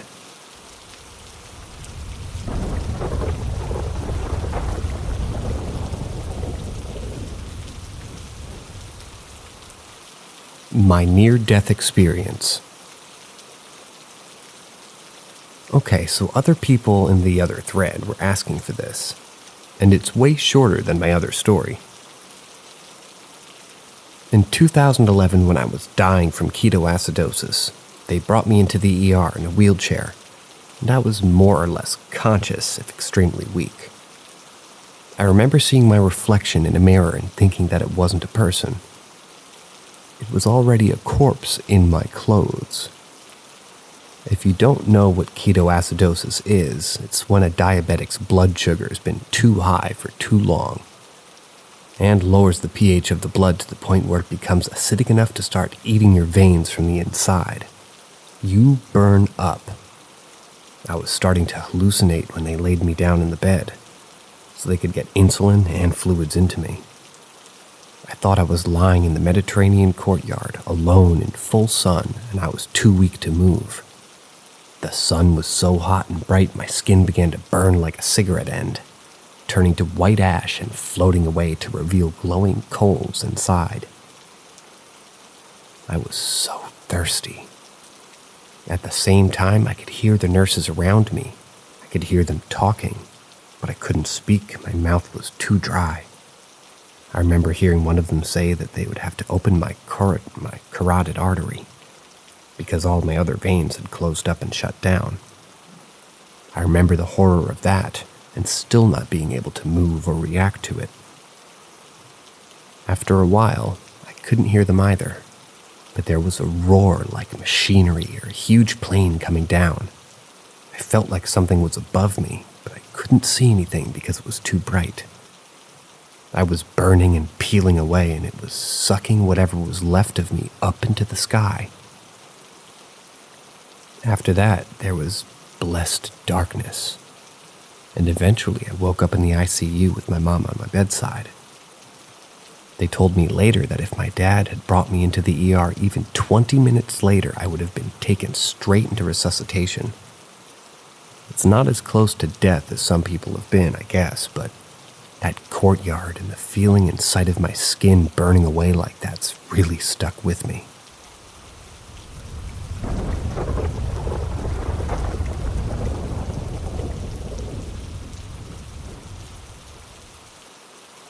Hunting lease experience. Currently, I'm at my family's hunting lease. Last night, I was in the bedroom that I'm sleeping in. It has 2 twin beds and isn't the biggest, and it was just me. My parents are 2 rooms down. At 11:44, I woke up suddenly, but I had an eerie feeling. Looking up, there's a small rack with hunting clothes and 2 small backpacks. That's when I see a tall, female-looking, transparent yet black figure. It was quite tall. As soon as I noticed her, she said something along the lines of, "Come on, take a backpack and come with me." Unsure of what I was looking at, I say, "What? "Who are you?" She repeats her line. "Come on, take the backpack and come with me." I reach down to my side and grab my phone, turning the flashlight on, and immediately facing it to her. She's gone. Immediately, my heart starts beating out of my chest. I'm having trouble breathing. Keeping the light on, I begin to pray. After sitting for a while and calming down, I decide to try to sleep again. Not long after I wake up, I have my back to the wall, and that's when I see a figure in the bed next to me. I freeze and they sit up, staring at me. This made me sit up quickly and then see another figure next to the rack on my left. My heart is beating out of my chest again, so I run out to go to my parents' room and I tell them. They know I love paranormal things and I have a deep belief for them. I was shaking almost uncontrollably and my voice is trembling as well. They say I could sleep in their room, full and twin bed. My dad says it could be easier to sleep in the bunks outside their door and just leave their door open. I set myself up to sleep in a bunk by our dog's crates. Still uneasy, I'm constantly looking around in fear that they're still there.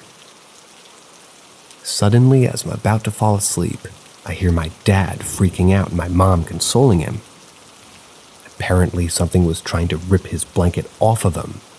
Found out this morning. I wake up at around 5:30 a.m. before leaving for our morning hunt, to the sound of a banging noise. Like someone hitting wood in the room. It happened 3 times and 3 different times too. 3 minutes, 5, then 3. It was never together. It was normally 3 bangs. I'm not sure what happened, but it definitely is. It just has me spooked. Even just writing this, totally uneasy. I'm a huge paranormal fan, and I guess you could call me an enthusiast, you could say. So I'm trying to think if I could have done something to anger whatever it was, but soon our lease is ending since the owners want it for themselves.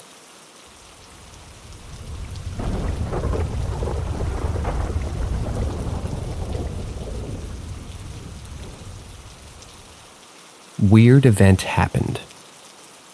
My partner and I had been living with his grandmother for years now. Him before me. I've lived with her in her house for the past 5 years.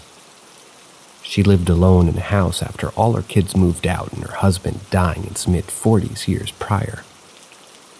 She has been a widow for over 50 years, but weird things always happen in her house.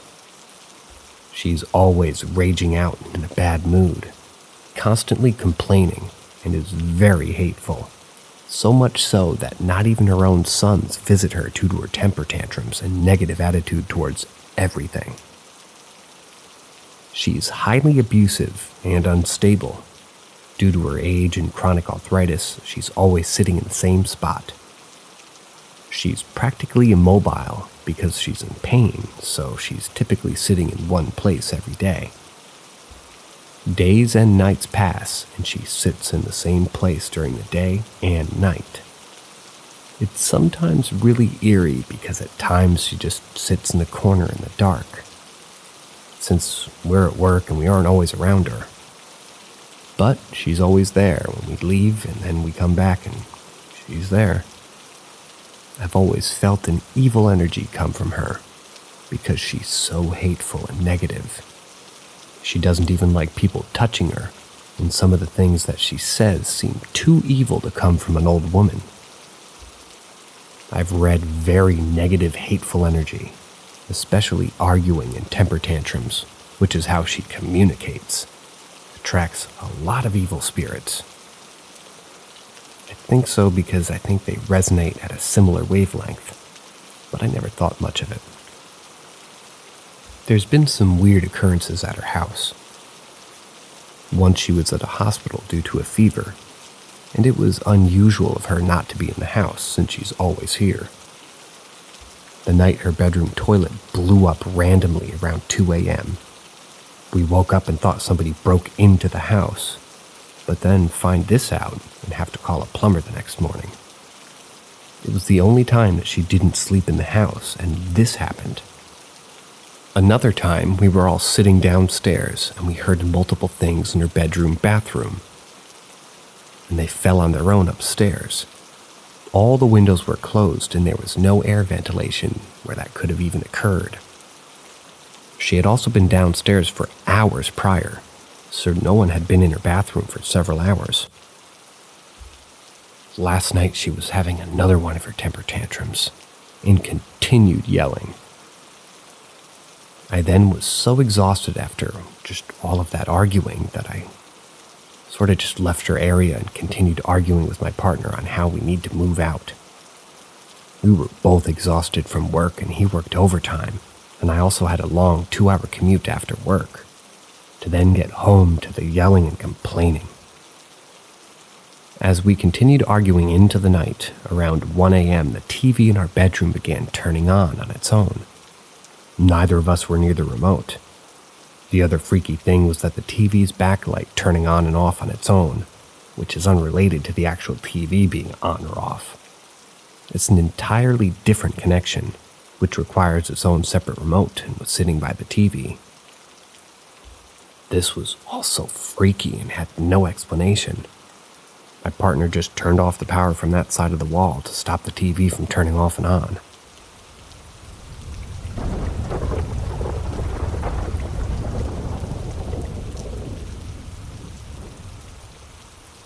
Haunting at a house I lived in. Was it demonic activity? I experienced some strange and freaky things living in an old house when I was 16. My parents had bought it years ago and sold within 6 years of living there. I'd get home from school, and I was on the computer room downstairs, and there were a few times where I'd randomly hear someone call my name in my mother's voice. When I used to get up to look around the house and respond with, "What?" I was completely alone in that house. My sister used to hear my dad call her name from the first floor of the house, while she was on the second floor in her room. When she went downstairs, she was completely alone in the house. That day, she just took off in her car and left the house because it freaked her out that much. Another night, I fell asleep in my parents' room, so my parents would sleep in my room. Around 3 a.m., they heard 3 hard knocks at my bedroom door. My dad responded with, "Come in." No one did. So we got up and looked around to find us all asleep. When we first moved to this house, my dad found a collection of bowling balls in the garage that he immediately threw out after moving. To clear out the space. Months later, my brother and grandmother used to hear bowling balls falling down the attic staircase, but there were no bowling balls in the attic. And this is when my father shared with them that he found those bowling balls in the garage when we first moved in. The creepiest situation that happened to us was a night when my parents saw me walk into their room in the middle of the night.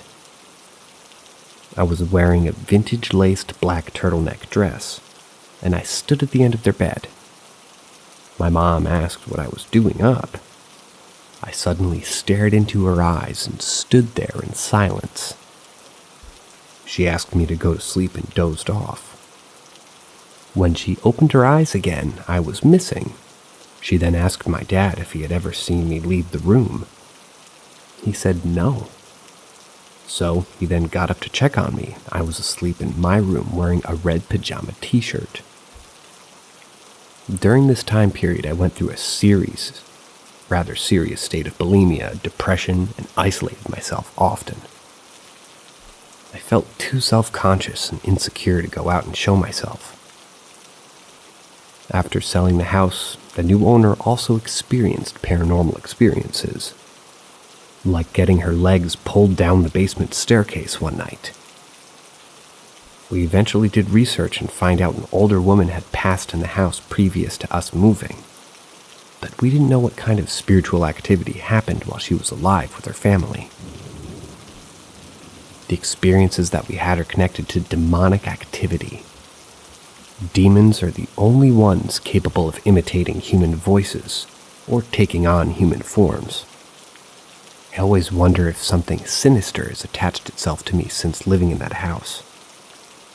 As life has gone into a very dark, endless spiral of bad circumstances and bad luck for me since.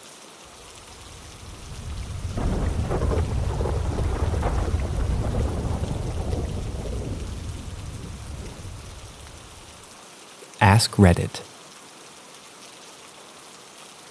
2 stories stick to mind from my childhood that still creep the fuck out of me. One of my earliest memories is of walking past my parents' bedroom. I froze in the doorway as I looked into the bed, and I saw what looked like the shape of a person kneeling on the bed, but underneath the bed sheets. As I stared at it, the bed sheets kind of floated down so it looked like the bed was perfectly made. The shape just sank into the bed. I was freaked out. 2. It was a short walk home from primary school. I was about 9 to 10 years old. I'm walking on my own, and a car pulls up. It has my nana, granddad, and cousin inside. They say, "Hey, we've just been over to your mom's house. Do you want to lift home?" I said no, it's only around the corner, but they were quite persistent. I remember a hand coming out of the open door, but I just remembered being quite flippant and just like, "No, it's okay, I'll see you guys later." I ran around the corner to my house. I said to my mom when I got home, "I just saw Granddad and Nana in the car. They said they'd been over here to see you." My mom said that she hasn't seen or heard from them all day. I was adamant. She made me phone my grandparents, who then confirmed they hadn't seen me all day or been over to my parents' house. So who the fuck were the people in the car? Still creeps me out thinking if I was having a weird trip of some kind, or if I almost got snatched and just saw the people as my grandparents.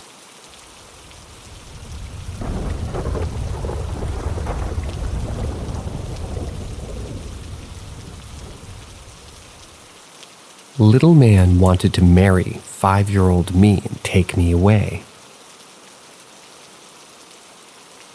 This happened when I was 5 years old. My dad had just passed away. I barely get sick, even till this day, but I had a fever then. I remember I'd be lying down on the bed and see 2 little people. Now, they weren't like dwarves or gnomes. They were basically like Barbie dolls, but as big as water bottles, like Nestle bottles. They'd appear on my bed and basically entertain me. I don't remember what they wore, but it was a man and a lady. The lady never really spoke to me, but the man did.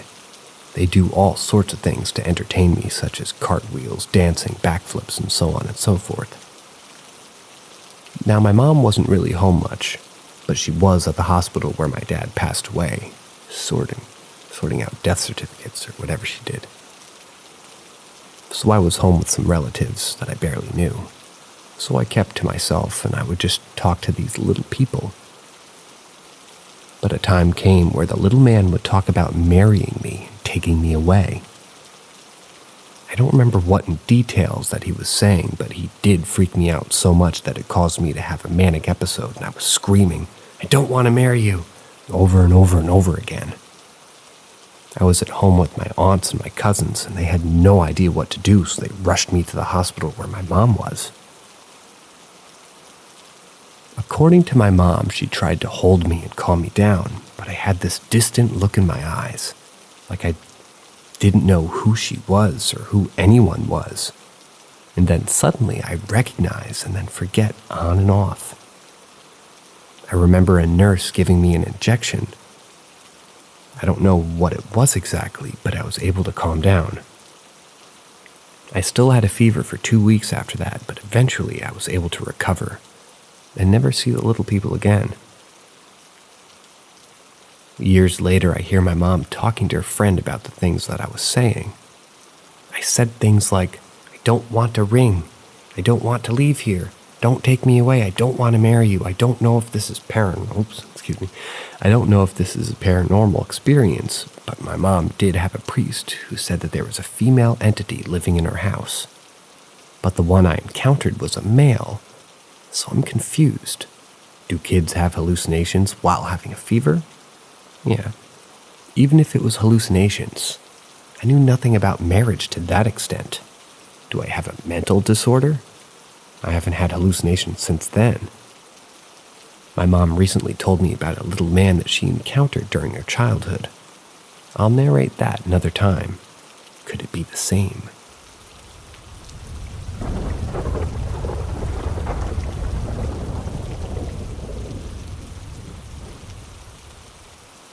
Weird experience. This is the weird shit. So 4 years ago, I didn't have a very good home life. My mom used to be an alcoholic and had moved around my whole life from place to place, so I never really had any childhood friends to spend the night or lean on, really. I used to stay at my friend's place after school and ask to stay until dinner mainly because I didn't want to eat all their food out of respect for being the nicest people that I knew.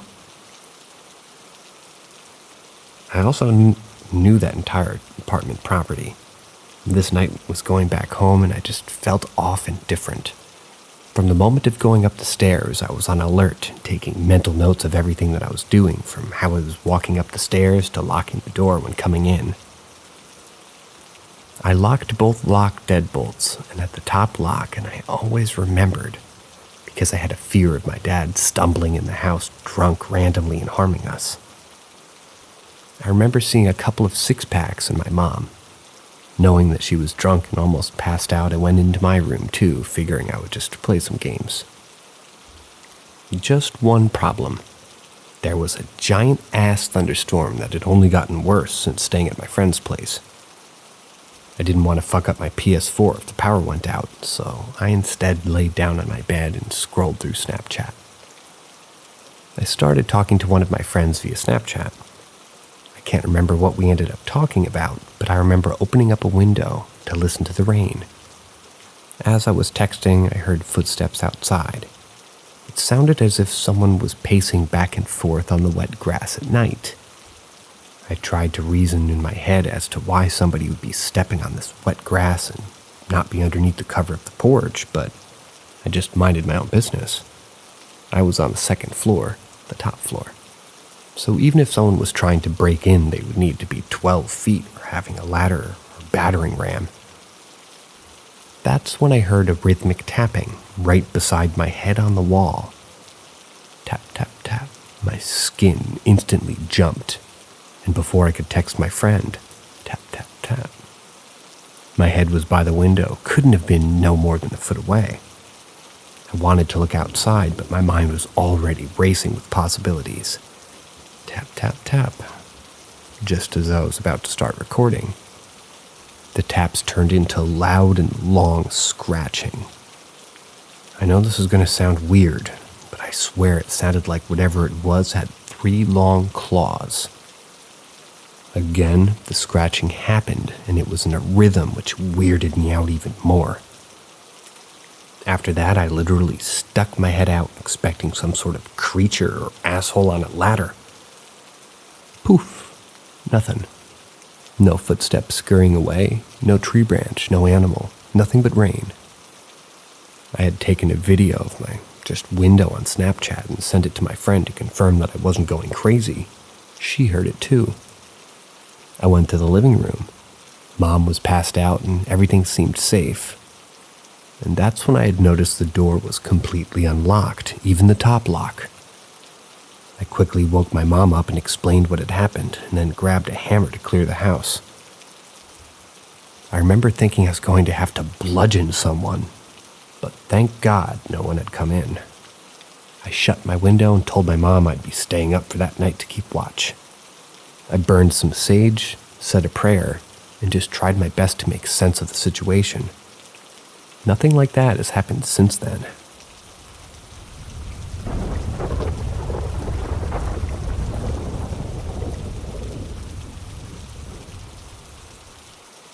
Breaking news.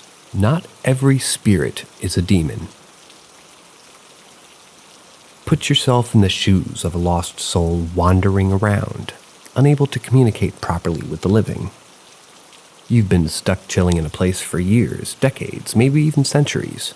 and you have no idea why you're still here. Wouldn't you be a bit pissed off and acting out in unsettling ways? I know I would. Sure, there are some spirits that are malevolent or downright evil, but that also doesn't automatically make them demonic. Being evil and being demonic are not the same thing. Let's not throw around the demonic labels so freely just because a spirit did something creepy or unsettling. Not to mention the fact that if you've never set any clear boundaries with spirits, how can they possibly know what's acceptable or not? Before coming from their necks on Reddit and screaming demon, consider that they might not even be aware that they're making you uncomfortable. They might mean all of the best and just need some guidance.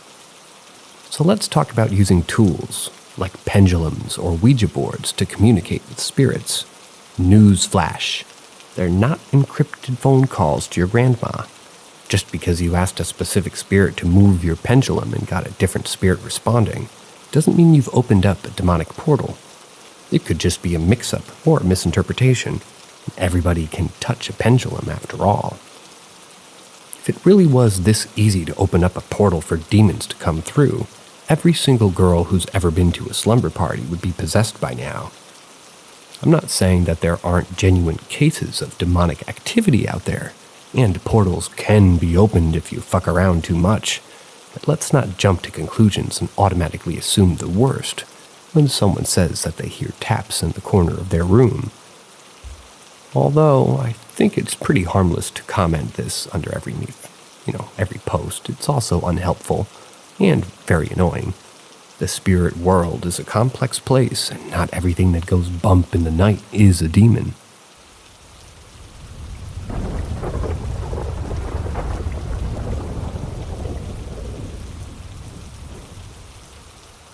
Nicely dressed man in my room. Just to rule this out, nope, there is no gas leak in my house. So here's the deal. I've been having visions of this old man in my mind. They're short but vivid flashes. He's always dressed in a nicely tailored suit with black and white stripes and wears a fedora. I can't say that he looks evil, but his presence leaves me feeling confused and unsettled. This started a few days ago. Since it first happened, whenever I'm in my home, I have this constant feeling of being watched. It's as if someone is observing my every move, even though I can't see anyone physically present. Last night, things took a more chilling turn. I woke up abruptly to the sound of doors banging. Assuming it was just someone in the house using the restroom, I could even hear footsteps in the hallway. But, to my surprise, they stopped right at my bedroom door. When I opened my eyes, there he was. The man from my visions standing in my doorway, just staring at me.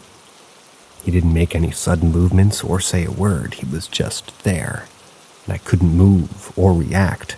I was scared, but just because I didn't understand what was happening.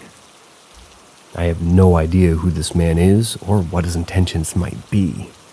It's an unnerving experience, to say the least.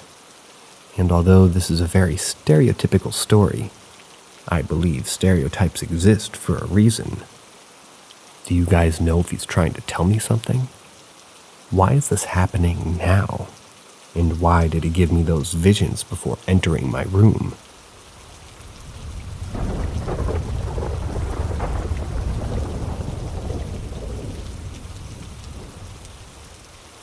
Kelsey Davies feels so fake. So for a while now, I've been watching Kelsey Davies' videos on YouTube. I don't know why I keep giving her more views, because she actually annoys me so much. She's a self-proclaimed medium and used to live in a haunted house, and says that she's been seeing spirits her whole life. She owns 2 haunted dolls and a haunted painting. Now you'd think with all this stuff she'd be a seasoned paranormal investigator, right? But every time Kelsey goes to a haunted location, she pulls the same tired stunt. Oh my God, I got like a vision. Girl, if you're so experienced, why does every vision startle you like a jump scare in a B-grade horror movie? Brace yourselves for the most exaggerated reactions you've ever seen. Whenever there's even the slightest sound, Kelsey leaps up 3 meters in the air like she just saw a ghost. Oh wait, isn't that the whole point of her ghost hunting videos? And let's not forget her ear-piercing, cringe-worthy American Girl accent when she uses a spirit box or EVP and gets the exact answer that she was fishing for, then proceeds to go, "Oh my God, ew, and that scared me, ah." Excuse me. Not only is this annoying and screaming fake, but this is also where things get downright disrespectful.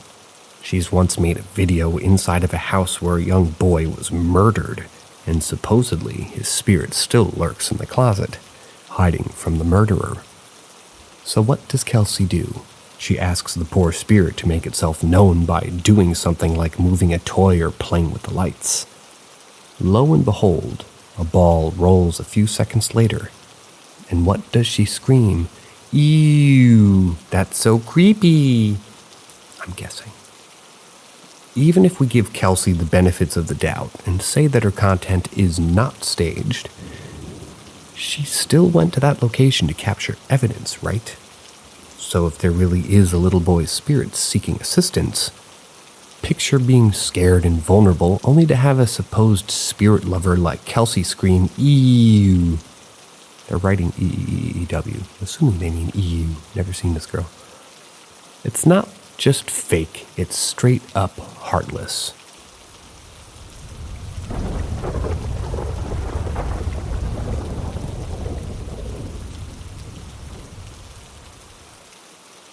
My parents' house is haunted, and they refuse to believe it, even though the ghost is affecting us. This story is about the current house my parents live in. My parents' house, Z''S, have always been haunted. I've always been sensitive to ghosts for as long as I can remember. Every house that we've lived in has been haunted, and I've been haunted, and a few of those ghosts are attached to me still. Even though I'm moved on to things, they still occur. Most of the ghosts attached are good. I make sure of it, so don't worry. Anywho, backstory time. I will probably be referencing multiple houses, so I'm going to name the current house that they live in as the Shelby house. When I was younger, we lived in the same neighborhood that we live in now. We moved out of our first house and moved to a couple of different houses, and now my parents are living in the same original neighborhood I grew up in. It is a house a few houses down from our first house. The Shelby house has had a few different owners, and being a small town, we knew most of the owners. Well, the previous owners, Thomas and Grace, fake names for privacy, were a couple with an empty nest. I'm not sure how long they owned the house before us, but they were the couple that my parents bought the house from. Yes, Gecko, I know. They aren't there now, but when we moved in, the mailbox and the curb across from it had rose bushes at the end of the driveway. They've been there for a while. As I said, we knew some of the previous owners of this house, so the rose bushes were there since I was a kid. I remember seeing them when we would go visit sometimes. Now, the driveway is horrendous. It is so hard to get out of. That's very important in this story. Back to the story. So there were a lot of different incidents of this happening to this point, and Grace would make jokes to us about it. When my parents bought the house, Grace said, "Be careful of the rose bushes, they're cursed. The roses caused Thomas to die." She made some joke like, "Just make sure you don't run over the roses," and laughed. My parents are super religious, so they didn't believe her. They didn't really believe in ghosts or curses. Well, every time somebody related to Thomas and Grace, themselves, friends, family, or anybody, and they would run over the rosebush on the curb opposite the mailbox, and they would have the worst luck for an entire week, and the people would tell Thomas and Grace about it. Now, this is where the story takes a turn. Thomas ran over the rosebush one day, and a week later, he sadly had a heart attack and died inside the house. That's what leads Grace to sell the house to my parents. It's important to note that Thomas was 6 foot. I have no idea if the previous owner had stuff happen to them because of the rose bushes. Okay. Now, to how the roses take effect on my family. We haven't even lived in this house for a month, and my father accidentally ran over the rose bushes one day. That week, he got some rare type of food poisoning, went septic in the middle of the night, and had to be rushed to the hospital. He passed out at home while in the kitchen and fell and broke his ribs because he hit the floor so hard. The doctor said it was a miracle that he even survived. He was in the hospital for at least 2 months or more and also had to have some type of surgery. Then my mother ran into the rose bush on her way to work, and she had someone rear-end her. Everyone was fine in the crash, but still like, what the fuck? So after those 2 things happened, my parents decided to take the rose bushes on both sides up and just replant different flowers. My parents were too busy to do it, so they told my brother-in-law and sister to do it. My brother-in-law's mother helped them. They all had bad luck and had catastrophic things happen to them for almost a month. Can't remember what they were because it was one day after another almost every single day. They replanted different flowers and the new flowers died almost immediately. No matter how many flowers my family replanted, they would all die. Now, I lived in that house for about a year or so before I moved out. I would always hear footsteps and voices when no one was home. I also had nightmares of me being haunted and possessed and bad things happening to my family. I would constantly have sleep paralysis. It was to the point that I wouldn't sleep because I was scared to have nightmares, or I would sleep in my car or sleep when I would come home from school around lunch. Well, one day I was home alone, and I was eating lunch in the living room, and I was on the phone with my boyfriend at the time. From the couch, you can see into my room and the hallway at pretty much any angle. I was on FaceTime and just watching GMM like every day when I get home from school. I remember I was eating ramen, and all of a sudden I see this 6-foot dark figure just walk into my room from the hallway. And then I heard someone go into my room. I saw my door open and I said, "Okay, your boyfriend's name is spelled Eoghan, and I have no idea how to pronounce this. Yogan, I think somebody's in my house." And he said, "Okay, go get the pew-pew and stay on the phone.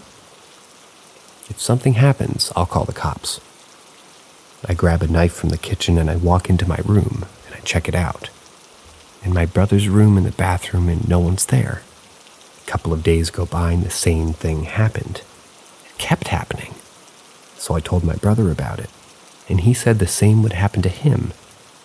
The day I moved out of that house, all of the nightmares of me having possessions and being haunted and bad things happening to my family and sleep paralysis all stopped. My brother tells me he has them now, and most nights he won't sleep in the house, he'll just go to my sister's and sleep. Every time I go to my parents' house now, I go home with a giant migraine, and I just feel like my entire energy was drained out of me.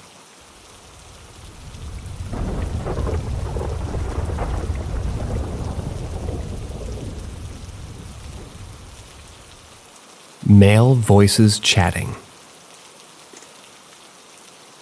So this story isn't very scary, but my family and I, female 41, we found it entertaining. Already before this happened, my mom and I were sometimes called the family witches, more as a funny comment. So that weekend, my family met at my parents' place. My husband and 3 kids, my sister plus husband and daughter, and my brother. By the way, my parents bought the house almost 40 years ago, and I think back then it was a fairly new house, and only one previous owner. Except for my brother, who lived a couple of streets down. We all spent the night at my parents' house on the upper floor. After a nice day with barbecue and chatting, and having a good time together. The larger room upstairs used to be my room when I was younger, and the 5 of us slept there spread across 3 beds. Everyone was in bed and asleep already, but I could not sleep. I heard 2 men chatting, and chatting and chatting, and it kept me awake. It wasn't loud, I couldn't really make out what they were saying, but it was clearly a conversation by 2 men. So thinking that it must have been my dad and my brother on the porch beneath one of the windows, I decided to go check. I opened the roof window a bit and expected the noise to become louder, but nothing. No one was outside. I also checked the 2 other sides of the room that had no windows, but opening them did not make the voices louder or clearer to hear. I only heard them when the windows were closed and the outside night noises were quiet. So my next rationale was that somebody left the TV on downstairs. I opened the room's door. As the house's floor plan is very open, you can hear everything from downstairs when you open the door. But it was very quiet downstairs. I went downstairs to be sure everything was indeed quiet. No one there, everyone sleeping. So I went to bed and eventually fell asleep. The next morning I came downstairs to a nice family breakfast, but was still quite tired from the short night. When I was asked if I didn't feel well, I told them the story. My dad shook his head in disbelief and in German said something like, "Not again," laughing at my mom. She immediately said, "See, I told you, I'm not imagining this." Turns out my mom heard these voices a few times already, but my dad brushed it off as nonsense. She was excited to be validated by what I heard. She had never told us about these voices.